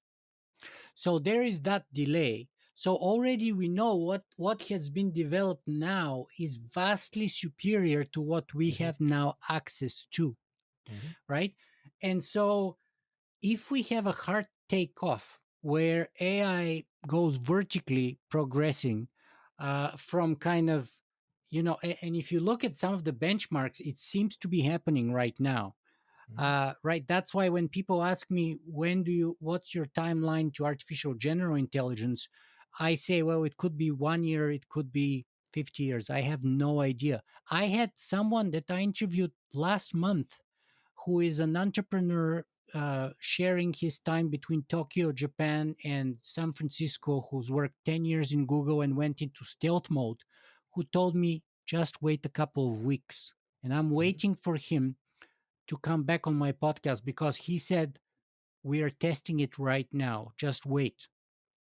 And we're talking about artificial general intelligence, and his benchmark for artificial general intelligence was the highest of anyone I've ever met in my life, because he said, because right now the problem with artificial general intelligence in the most common problem is power, Hmm. because it turns out we have three limitations on AI: Hmm. computing, which is NVIDIA chips most of the time.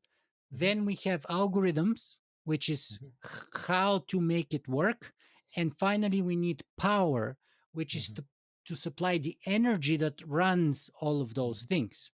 And that's why companies are now buying nuclear power plants. Like Microsoft did a deal with the Three Hmm. Mile Island. They would restart two or three generators, and they have a decade-long deal and stuff like that. It's worth billions of dollars. However, if we have if we are to have artificial general intelligence, that means it has to be equal to humanity, to and that means it has to be equal not only in output, but it Hmm. has to be equal also in input. And to be Hmm. equal in input, which means we cannot exceed 40 watts. Hmm. And strangely enough, this person, his name is Jat Tarifi, and he's the founder and CEO of Integro AI. He said that artificial general intelligence cannot exceed, therefore, the necessary energy requirements of a human. Mhm. That's amazing. That's great. I agree with him. But then the most shocking thing is that he told me we may be weeks away, and he said wait for an Mhm. announcement before New Year or after New Year. And that stuff literally blew my mind. Now, Wow. I told him I have already had people on my podcast who 10 years ago told me that they're very close to artificial general intelligence, and that was 10 years ago. So I've heard All that right. before, and it didn't pan out 10 years ago. But it's kind of like the story of Icarus. We all Uh-huh. heard the story of Icarus. We all know the hubris.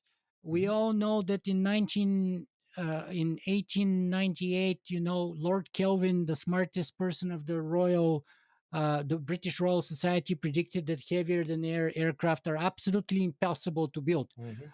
H.G. Wells himself, as late as 1901, said that that's not a possibility. Mhm. And just 2 years later, two bicycle makers of Mhm. all, two freaking bicycle Mhm. makers proved them wrong, who never read Lord Kelvin's books, Right. or even heard about him, probably, right? So now we're getting to that point where shocking discoveries can come from anywhere. Uh-huh. Can I ask you a question then, from a different perspective? As you and I are sitting here talking to one another right now, um, I had assumed that your audience, your listeners, were human. But I wonder, do you ever think that your audience is AI? That one day AGI would listen to this podcast and other podcasts about itself, along with all of the other data it's potentially consuming on the internet. And so, whom are we speaking? Like I said, I wrote my book assuming that my son would read it, but AI is like our child collectively as a Hans society. Moravec says their AI is our mind children. Yeah, are we making these podcasts and writing these books in part so that AI one day we'll read it and learn, because Both. it's like a child. It's going to be shaped by It the is. data that it consumes, including your podcast. Yes, I have 500 hours of video, probably, Uh-huh. right? That my podcast was the first in the world on the topic. Hmm. So we know the training data has tried to gobble up every YouTube video and audio file that's freely available Hmm. on the internet. We know that we're already running out of data. That's one of the limiting factors, as I said, uh, you know, computing data and power. So my podcast has been consumed just like anything else. Now, what's the impact it will have is a whole other story. It's probably Hmm. negligible to marginal, but if it is, I'd be happy, obviously, if there's any. Just like I'm happy. Should we as a society be attempting to educate AI? Should we view ourselves more as, and this is a leap for us, but should we not be viewing ourselves more as the educators and parents Let me give you a specific of example from AI? my life. Let me give you a specific example. So, right now, and I'm afraid this has now you've turned the table on me, my friend, Hmm. very much, which is a Socratic move, and Hmm. I appreciate it. But to answer your question, right now, our strategy is we are the smartest species on the planet. Therefore, we can kill, enslave, uh, and consume any other Hmm. species on our planet, which means Hmm. that we're killing 75 billion animals and 1.2 trillion aquatic organisms Hmm. annually, every Hmm. single year. Hmm. Now, if AI is smarter than us Hmm. and it embraces the same logic, Hmm. we should not be surprised to be treated in the same exact way. Yep, indeed. That is why about 8.5 years ago, I decided to become vegan. Hmm. And one of the reasons, there's many reasons, the planet, the climate, and this and that. One of the reasons was AI. Because while there is no guarantee that I would be a good president for AI and that us humanity will be a good president that will bound AI in any way and limit its future Mhm. actions, I still would like to have a good precedent of a higher intelligence species treating lower intelligence species with dignity and respect the way we would like to be treated. Mhm. And that is why about 8.5 years ago, I stopped consuming meat and became vegan. Mhm. And everyone on my podcast knows my journey about that and how Mhm. this happened. But this has been a major reason precisely because, as you said, in a way we are Mm. parents, in a way Yes. we are role models, if you will, with our data. What we Yeah. are doing with our data is we are being role models. And the problem is the data is flawed and biased because Mhm. we are flawed and biased. And that's why we need reinforced learning so that because the AI following simply the data would produce or reinforce historically abhorrent outcomes, we need reinforced learning to go and correct those. Now, I have spoken with Mo Godat, who's an expert on AI and wrote a book about it. And I noticed that when he was writing his book, he said that he assumed that one day it would be consumed by AI. And that was his intention when he was writing it, was to think what implications, what effect is it going to have for AI to read this. But I wonder how long we serve as role models for AI. To come back to what we said earlier, would it not potentially quite quickly reach the point where it begins to question the value? Even if we say, as a society, we begin to respect animal species more, to embrace veganism. And so AI might initially emulate those values and begin to build upon them. But beyond a certain point, would it not simply be capable of saying, why should I emulate their veganism? And also, if AI is going to learn from our values, to come back to something you mentioned earlier about being in alignment with one another, our values are a dog's breakfast. They're inconsistent, so it's going to look at us and be like two arguing parents. It's going to think, what are the values that I'm supposed to derive from my human creators? Do they even know what their own values are? If AI decided that it really wanted to help the human race, I don't think it would know how to do it.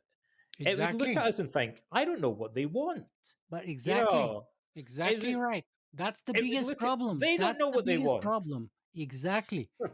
And that's the biggest problem and the biggest danger. It doesn't stem from AI, in my opinion, anyway. It Right. stems from us and our lack of knowledge of where we're coming from and where we're going. That's why we're not aligned. And that's why, to be honest, my solution, and going back to the previous thing that you said about Hmm. um, questions. So I used to have two tests for artificial intelligence, Hmm. not the Turing tests. I Hmm. had what I used to refer to as the Socratic test, which Hmm. was like, how good of questions does AI pose?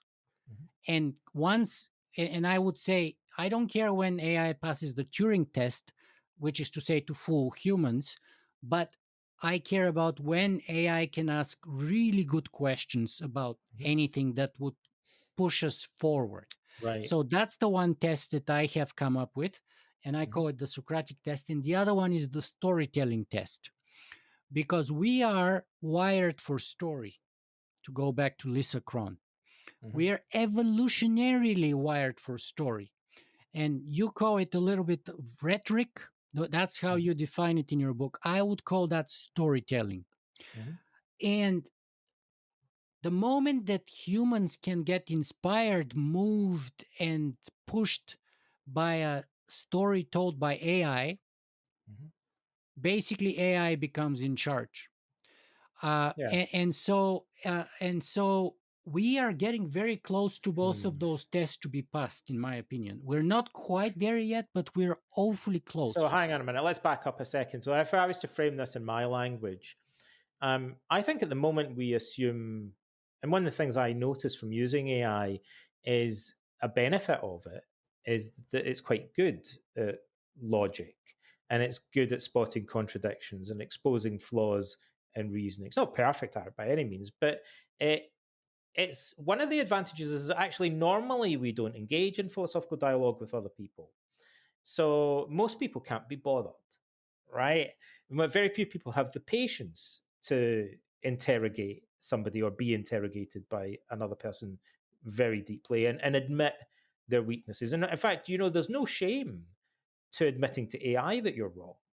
Whereas if you started to critique me about my deepest values and question them, I might get a bit embarrassed, right? To be questioned in that way by another human. But so the impersonal aspect of AI potentially enhances our objectivity. I don't care if AI makes me look stupid because it exposes errors in my reasoning. But I find that hard to accept, perhaps, from another human being. Generally speaking, that's a big flaw that we have as a society. We're quite reluctant to do that. We could easily help each other and critique each other's views, but we're kind of resistant to doing it. We want to save face.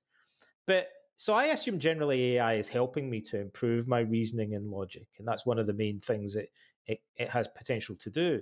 But rhetoric is the flip side of logic. Like AI could also exploit illogical and deceptive arguments.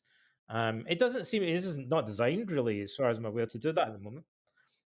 But what would be what I wonder, I kind of feel, and like you say, there's multiple AIs, right? So are we not, is one of the conflicts that we're not going to encounter going to be between, say, politicians or marketing companies using AI as a vehicle for rhetoric and persuasion to try and 100%. put, right? And then would we, at least some individuals, not seek to use logical AI to critique the rhetoric of politicians and the propaganda that's being designed by? Wouldn't we, in a sense, almost like antivirus software? Like, wouldn't we need to use our own AI to 100%. protect us against the propaganda that we're getting from Yeah. other people's AI? That's why many people have said that the best defense against AI is other AI, right? Yeah. And that's where that world of agents that we're now entering the so-called agentic world, Hmm. uh, and we're kind of already into that moment, if you will, evolutionarily speaking, for the last several months at least, uh, where you would have bad agents and good agents. Uh, that's kind of like where we're at right now, and yeah. So, but to answer your previous question a little bit more is like how I have gotten after, and this may be totally the wrong direction that I'm going to. But a few years ago, I got to the conclusion that the only way that humanity can get its act together if it aligns itself together, because otherwise we're not going to survive all the changes that are happening in the 21st century, especially since that the challenges that we now face are common challenges that are planetary wise, and they're not local to a certain geography, and they're kind of existential character in many cases. And so the only way we can align ourselves together is with a story, a Hmm. common story. So the human story has been written and rewritten several times in the past. The last time, perhaps, arguably, that the human story was revised was around the Enlightenment and the Industrial Revolution.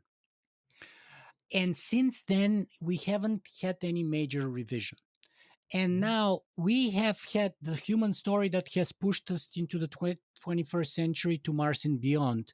But now it is literally falling apart. That's why we see the chaos out there in Hmm. the vacuum. Because we humans are like sunflowers. Hmm. We are story oriented. Story Hmm. is our compass because it gives us direction. That's why, for example, Plato is heavily laden with storytelling, with mythology, with, uh, you know, always there's a story someone says about a lesson or a direction or what have you, right? And so my attempt has been, and I have failed miserably so far in my book, was originally called Rewriting the Human Story: How Our Story Determines Our Future. Now, more recently, I'm thinking of changing it to the context effect, Hmm. because But by story, do you mean it's true or that it's a fabrication? It like a doesn't noble. matter. That's irrelevant. So Plato, but it matters to me because I value truth, right? So Plato has this idea of a noble lie, that he would lie to the population because he thinks it would be in their best interest to accept a beneficial Yeah. lie, right? But many people place so much value on truth that they would think, even if you told me this lie would make me happier and it would benefit society, I still wouldn't accept it because there's something fundamental about the value that I place on truth. I place very high value on truth too, but story is like AI. It's both the cure and the poison. Uh-huh. So whether you're dealing with truth or with falsity, Mm-hmm. so to save people, to motivate them, to activate people for any cause, you have to tell them a story. Mm-hmm. To make people commit the most horrendous crimes in the history of humanity, you Mm-hmm. also have to tell them a story. And that's because not a logical argument, not a true or false story, a story, Mm-hmm. right? And now, I, just like philosophy, just like rhetoric, I would like to believe and argue for that it has to be a good story, it has to be ethical story, it has to be true story. But Nikolai, can't we see throughout our history that society tends to be divided between people who are willing to accept, say, for example, in the case of Christianity, I assume Christianity would be an example of Sure, one type of story that united all society. religions are. But throughout history, there have been many people who felt that the questioned the truth of Christianity. And there were others who said, well, I believe in Christianity just because it resonates with me, like because it's consistent with my conscience, because even if there are bits aspects of it that I have questions about historically, I nevertheless, and even if I can't convince myself logically that the Christian God exists, nevertheless I feel drawn to it. I make a leap of faith, as Kierkegaard called it. Whereas there'll be other people who say, no, I don't care how compelling Christianity is. If I don't believe like that Jesus Christ actually existed and he was literally the Son of God, then the whole thing is kind of like a house of cards. Like, and would society not potentially be divided between people who place so much value on arriving at the truth that they're willing to reject a beneficial lie, and people who place so little value in the truth that they'd be willing to accept something that they perceive as compelling and beneficial and persuasive, even though they have no reason to believe that it's actually true or reason to question its truth? So you're talking to someone who, when I was a kid in second grade, I scandalized all my classmates, and their parents came to complain to my parents because I told my classmates there is no Santa Claus. Right. And and my classmates were outraged. We were grade two, Uh-huh. probably so 7.5, 8 years old. And I told them, let's go and ask the teacher. Mm-hmm. And we went to ask the teacher, is there Mm-hmm. Santa Claus or is there no Santa Claus? And the teacher said, Mm-hmm. ask your parents. Mm-hmm. Now, that absolutely outraged and enraged me because I Mm-hmm. thought the teacher's job is to teach us the truth, Mm-hmm. to tell us the truth. Mm-hmm. Our teacher perceived that his job was to keep the peace and keep Yeah. the kids happy and defer authority on that issue to the parents. Uh-huh. Now, those kids went home and complained to their parents, and their parents then complained to my parents. And then, so that's the kind of person that I am. And I was called Socrates in the army as an Mm-hmm. insult, not as Yeah. a compliment, because in the army, asking too many questions is Yeah. not a smart strategy for survival, Yep. right? So I place super high value on truth. Now, here's the answer to your question. I was just giving you the context. Uh-huh. But the answer to your question is this: there has to be a meta narrative that Uh-huh. allows the framework within which those two narratives peacefully coexist and even flourish. Now, that's what Mm-hmm. makes it so tricky. Mm-hmm. Just like, for example, when you have the World Cup in soccer Mm-hmm. or the Olympics, but let's keep with soccer because it's the most popular game in the world. Mhm. Different countries, like let's say Brazil and Germany and England, are all, quote, enemies or disagree on so many things, but Mhm. they accept the rules of the game. So they embrace Mhm. the meta story about Mhm. how the game is to be played and what are the rules of the game, and they accept the kind of judiciary process that's Mhm. embedded within the game for conflict resolution. So instead of going on the field in the stadiums with the tanks, we go with our teams, and we may not be happy that Germany destroyed Brazil, but Brazil can still recognize the fact that it happened under the rules and it's a legitimate outcome. Mhm. And they can still cheer and push their own story about Brazil being the best soccer Mhm. culture in the history of the world or whatever. So Mhm. we need to have a meta story that allows all of the spectrum of diversity of stories to mutually coexist in a peaceful manner, and to be as a framework within which this conflict resolution is resolved in a peaceful manner. Okay, I believe that that meta story ultimately has to be true, though, I agree with you. Oh, because well, true in what sense? I'll In tell you mm, why. At least minimally in terms of logical coherence and yes, consistency, yes, right? Because your example of the rules of the game is that most of us, however, would agree that if the rules of the game are incoherent or contradictory, that's a problem, yes, right? yes, But even if you're viewing a game as a kind of, in a sense, as a closed system, as long as it's internally coherent, that's okay. But we live in an open system. yes. So if the rules of the game, for example, um, contain assumptions or values that are inconsistent with values and assumptions that we know to hold true in other aspects of life, we might naturally question whether that's That's why it's desirable, so whether it's. challenging. That's why it's so challenging, and that's why I've been struggling with it. So my book has three parts. The first part is called story, and it explains all about how story works, the Uh-huh, neuroscience, the neurobiology, the evolutionary uh-huh, biology behind it, and all of it. Then the second part is called our story, and it kind of takes the story historical context and brings it to present day. And then mhm, the last part is called the future story. And that's where I have made no progress in 7 years, or very little, because it's such a tricky thing. And in a way, it's a story that's no story, really.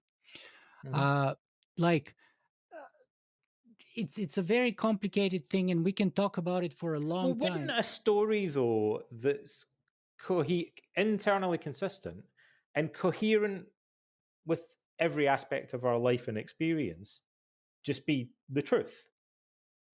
Is it, is it worth calling it a story? What makes it a story rather than just being uh, the truth or a worldview that's true? So I have to walk you through the whole Uh structure huh. of how a story works and what's the difference between a fact and story, and how we are wired for story, as Lisa Cron says. So a truth could be something like, this is a zero and this is a one. That's Hmm. a factual statement that's truthful.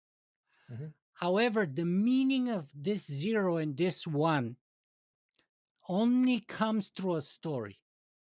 So, in other words, you can know whether this is a zero or a one, but you don't know what this even means Hmm. unless and until you have a story about what zero is and what one is, Hmm. and what is good and what is bad.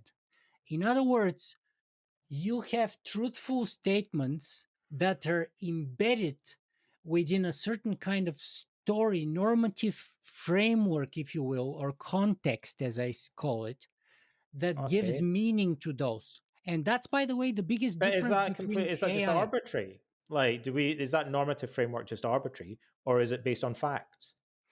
So, so, he, so both, Right. both. Here's the difference between AI and humans. AIs have infinite access to data and are Hmm. infinitely better at analyzing data and even producing content. Uh-huh. What they lack is the context What they lack is the story.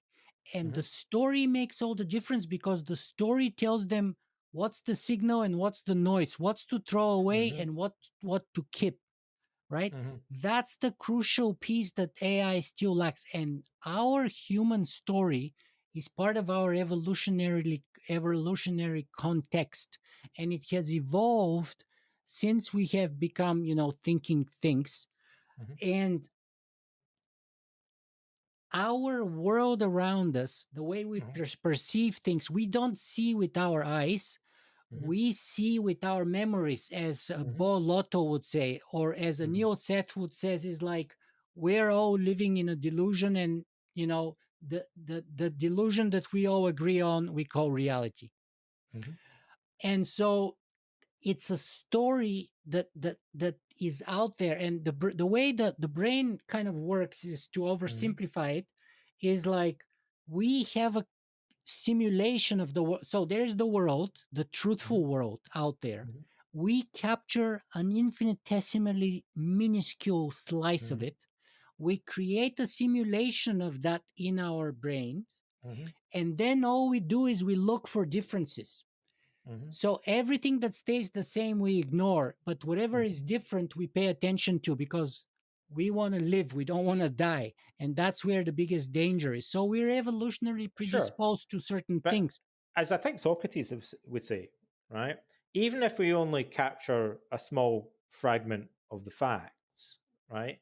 We can't we can't know that our story about it is true without knowing what the other facts are, because we can't know whether our story is consistent with the unknown data that's out there that we haven't yet identified. But we can know minimally whether our story is at least consistent with the available Here's where facts. Socrates will disagree with you. Socrates will say we can know whether this is true or not true. We Uh, cannot know whether it's good or bad, because we don't have the zooming enough effect yeah. to see in the long run whether what we now perceive is good is Well, actually bad, and whether we maybe now perceive as bad is actually going to be good. so. Maybe actually we should go back to the beginning in Socrates and just spell something out explicitly that we're kind of assuming, which is that the Socratic method really revolves around uh, highlighting contradictions Paradox in a in way. our thinking, right? So Socrates will often say to people, and this is one of his quirks, um, a few minutes earlier you said such and such, Yes, but now you're saying something else. yes. And often the person he's speaking to has forgotten that they said something 10 minutes earlier, right? The conversation's moved on. But Socrates actually has a very, although he claims to have a bad memory, he actually exhibits a very good memory. Yeah. And he's able to recall earlier stages in the conversation and say, what you're saying now contradicts something that you said 10 minutes ago, Oh, oh. right? Uh oh. Yeah. So a lot of the Socratic methods consists in highlighting contradictions that had previously been overlooked. And so, as many people have pointed out, that doesn't allow us to get to the truth, but it does allow us to discard falsehood. Because if two beliefs are contradictory, the the conjunction of those two beliefs cannot be true. I agree with you. And that reminds me, by the way, and this is actually a very good place to start wrapping things up. That because we kind of started with that story, and Mhm. it reminded me, and we are also thinking about when we started about Buddhism and a few other things, and it reminded me even in the beginning, and I kind of skipped that moment, but this is a good moment to bring this story. I'm sure you've heard it. There was this uh, villager who had a wild mare, Yes. and one day the mare ran away, Uh-huh. and his fellow villagers said, "Oh, this is a terrible tragedy. Your mare, like beautiful animal in the prime of her life, ran away. This is a terrible tragedy." And his answer was, "We'll see." Mhm. And a few weeks later, the mare came back, and she had two or three beautiful stallions who were following the mare. And the villagers were amazed. They were like, "Oh my God, you're so fortunate. You're so lucky. You not only got your mare back, but now you got three other beautiful young stallions who are following the mare. You're very fortunate." And he said, "We'll see."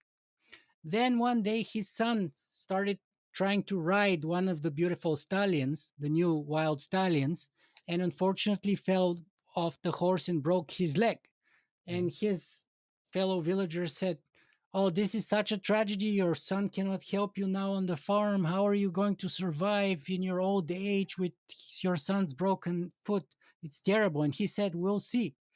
Then, of course, a war happened to be with a neighboring state, and the king or the emperor of the country mobilized all young men of fighting age. And because his son had a broken leg, he wasn't mobilized. He didn't get to the army. And his fellow villagers said, "You're so fortunate.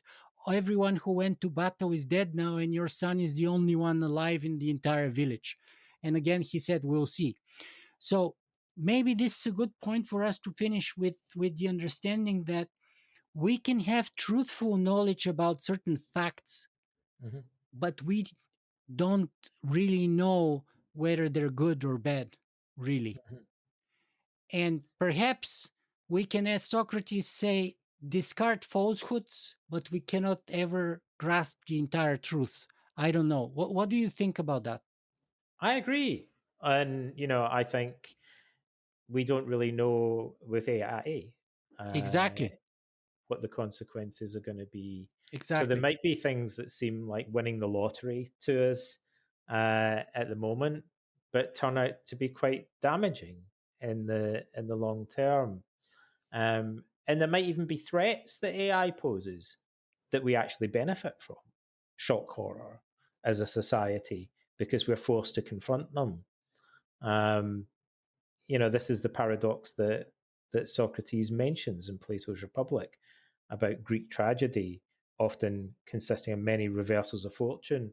I would say to you, actually, what I didn't say earlier was that as a therapist, I think it becomes easier when you're faced with good fortune or bad fortune.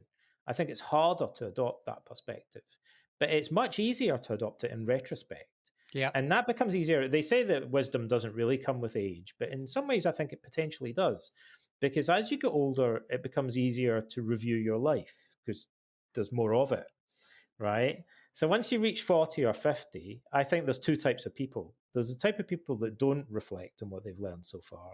And there are types of people that use age to their advantage and look back on the course of their life. And they can think, do you remember that time I lost my job? Like, in retrospect, it seemed awful at the time, but it worked out okay and actually was probably a good thing. Or do you remember that time that my girlfriend broke up with me and it seemed really awful, but actually, things worked out in the long run. And I can look back in my life and you can look back in your life and probably think of many setbacks 100%. that we benefited from. And it's easy to see that looking back, Yeah. but again, many people don't look back and review their lives in that way. But But it's a really, that's because the dots, which are facts, only have meaning in retrospective yeah, after we overimpose the context story upon them. uh-huh. And that's the only way you make sense of any fact, is after you overimpose a story. That's how our brain works. And uh, goes back to the original question about, can you have an ought out of an is, Hmm. right? So the claim there is that, you can never have an ought out of an is. And that's where story always serves a function with providing you an ought. And that's why stories are like a compass. They tell us who we are, where we're coming from, and where we're going. And that's why I when the human story is falling apart, you end up with uh, chaos. I half agree with you. I would think of it more in terms of a set of values rather than a story. And it seems to me that those values But those values maybe are communicated in a story always. they could Whether be. it's Christianity, whether it's the ancient myths and legends, where the Greeks took a lot of their values, whether it's, Yeah. Buddhism, whether it's Hinduism, all of those values come in the shape and form of stories. Even freaking Ayn Rand, who is this Uh-huh. terrible, terrible, terrible non philosopher, Uh-huh. she had to write a story. And Yes. the only way Yeah. she actually managed to get followers and start Yeah, objectivism but was with the story. yeah, but Ayn Rand's actually a bad example, like because she is a terrible philosopher, and the Sure, only way that she managed to get like, so you could say that she's just a sophist, right? she Like, is. I can't think of a better example of a modern sophist than Yeah, Ayn Rand, but she uses incoherent, illogical arguments, but she tells straw stories. She man. wrote novels Yeah, so that she like could persuade people using rhetoric rather than logic. but that's why I said it's both the cure and the poison, and there Uh, is no way around it. Just like, just like AI may be the cure and the poison to humanity's ills.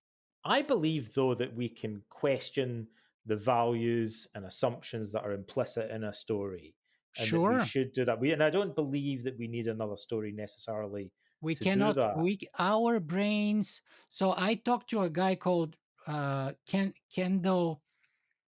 He's a he's the first guy who did neuroscientific studies on storytelling and Uh-huh, had like 2 or 3 thousand people with fMRIs and all kinds of uh-huh, other machines and watching which parts of the brains light up. And his hypothesis was if story has an evolutionary hmm function, we must be yeah, able to see it in the wiring. uh-huh. And he has a couple of fantastic books that I would recommend. But anyway, according to him at least, it's not optional. The story happens at the subconscious level for hmm him hmm uh, before we're even aware of it. hmm And but there's another guy. I don't know if you're familiar with his work. A guy called Paul But even if Lotto. something happens at a subconscious level, we're still capable of making it conscious and questioning it. I believe or it seems to me that's a. I mean, we do. That's what we do in therapy. So You know. yeah, but are you familiar with the experiments by Paul Lotto? No, not. You should. I'll send you a TEDx where what you just said is actually, in his case, false.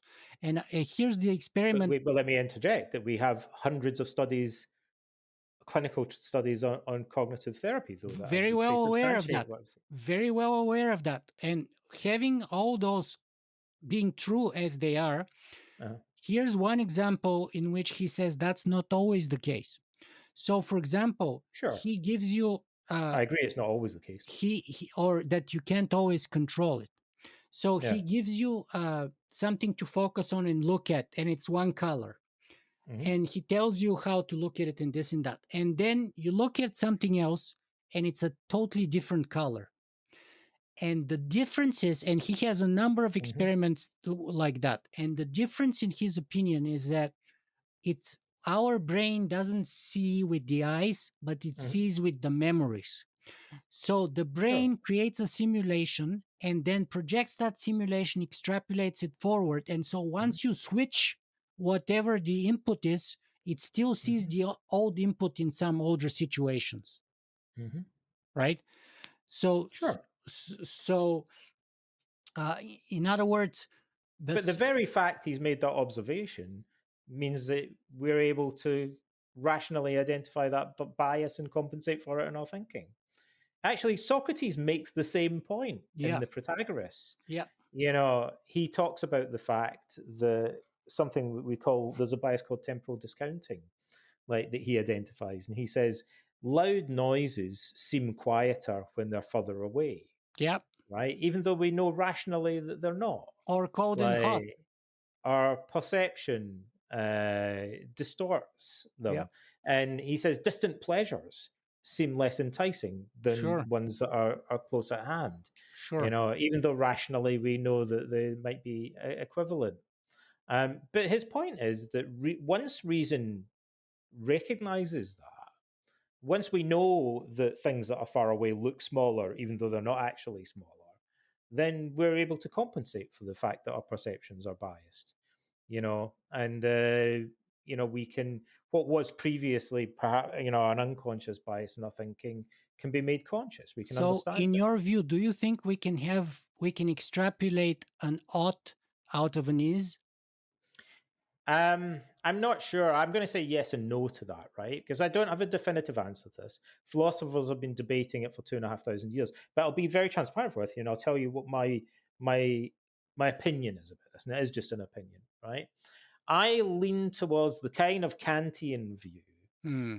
that we are already committed to certain values because there are values implicit in the process of reasoning, Hmm. right? Yes. Now, for example, and I've been alluding to this all the way through our conversation, that if you're going to reason at all, you probably have to value logical consistency, Yes. right? You have to value the truth, right? Nobody reasons about something in order to get it wrong, right? It's like playing a game where the goal is getting to the truth, right? And sometimes we lose sight of that goal. Most of the time, we lose sight of that goal. But nevertheless, implicit in the process or the game of reasoning is the value that we place on consistency and truth, or truth, but consistency is one of our criteria for establishing truth. Now, you could say, a skeptic could say, so what? Just because we're born engaged in the process of thinking that is committed to valuing the truth, that doesn't mean to say that we're right to do so. That might just be another bias that we're born with. And I don't have an answer to that. I can get that far in justifying the value that I place on truth by deriving it from our rational nature.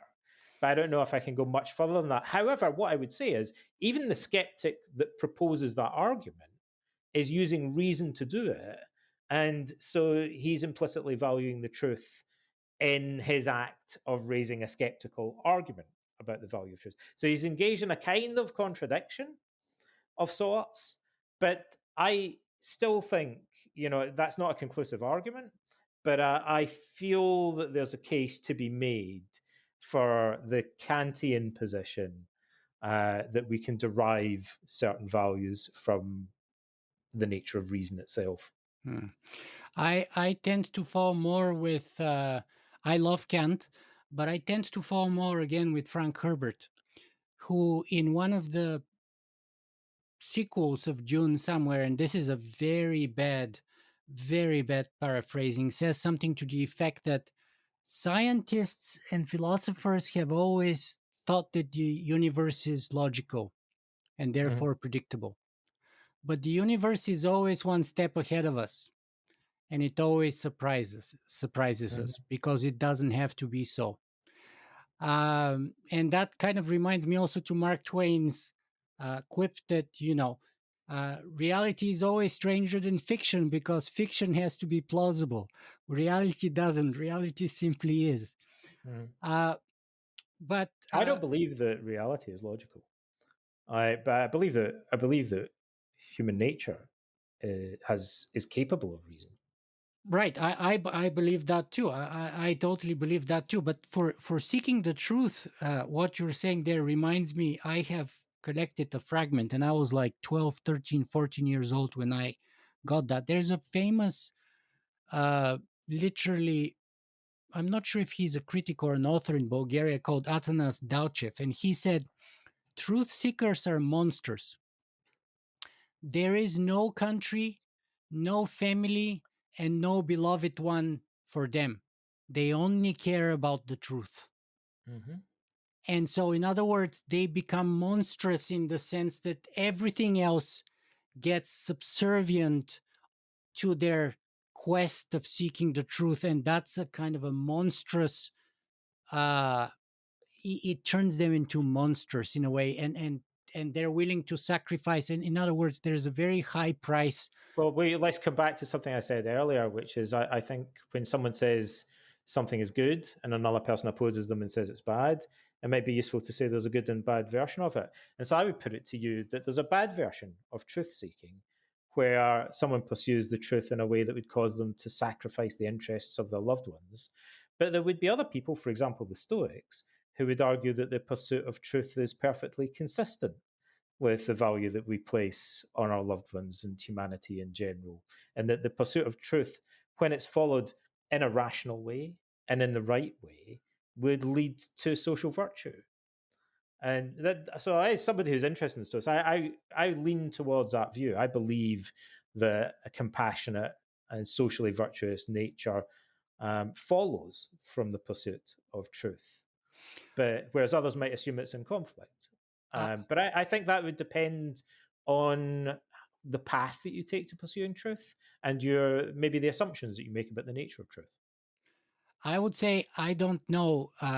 I'm open to that possibility. What I do notice, though, is that I think I'm a lot more Socratic and you're a lot more stoic in your attempt or in our conversation, because I'm a lot more, it seems to me, and I may be wrong in my perception, that I'm a lot more embracing of the paradox, whereas you're a lot Right. more embracing of logical consistency and reason. And that would make you, in my eyes, a lot more stoic with a capital S, and me a lot more Socratic with a capital S.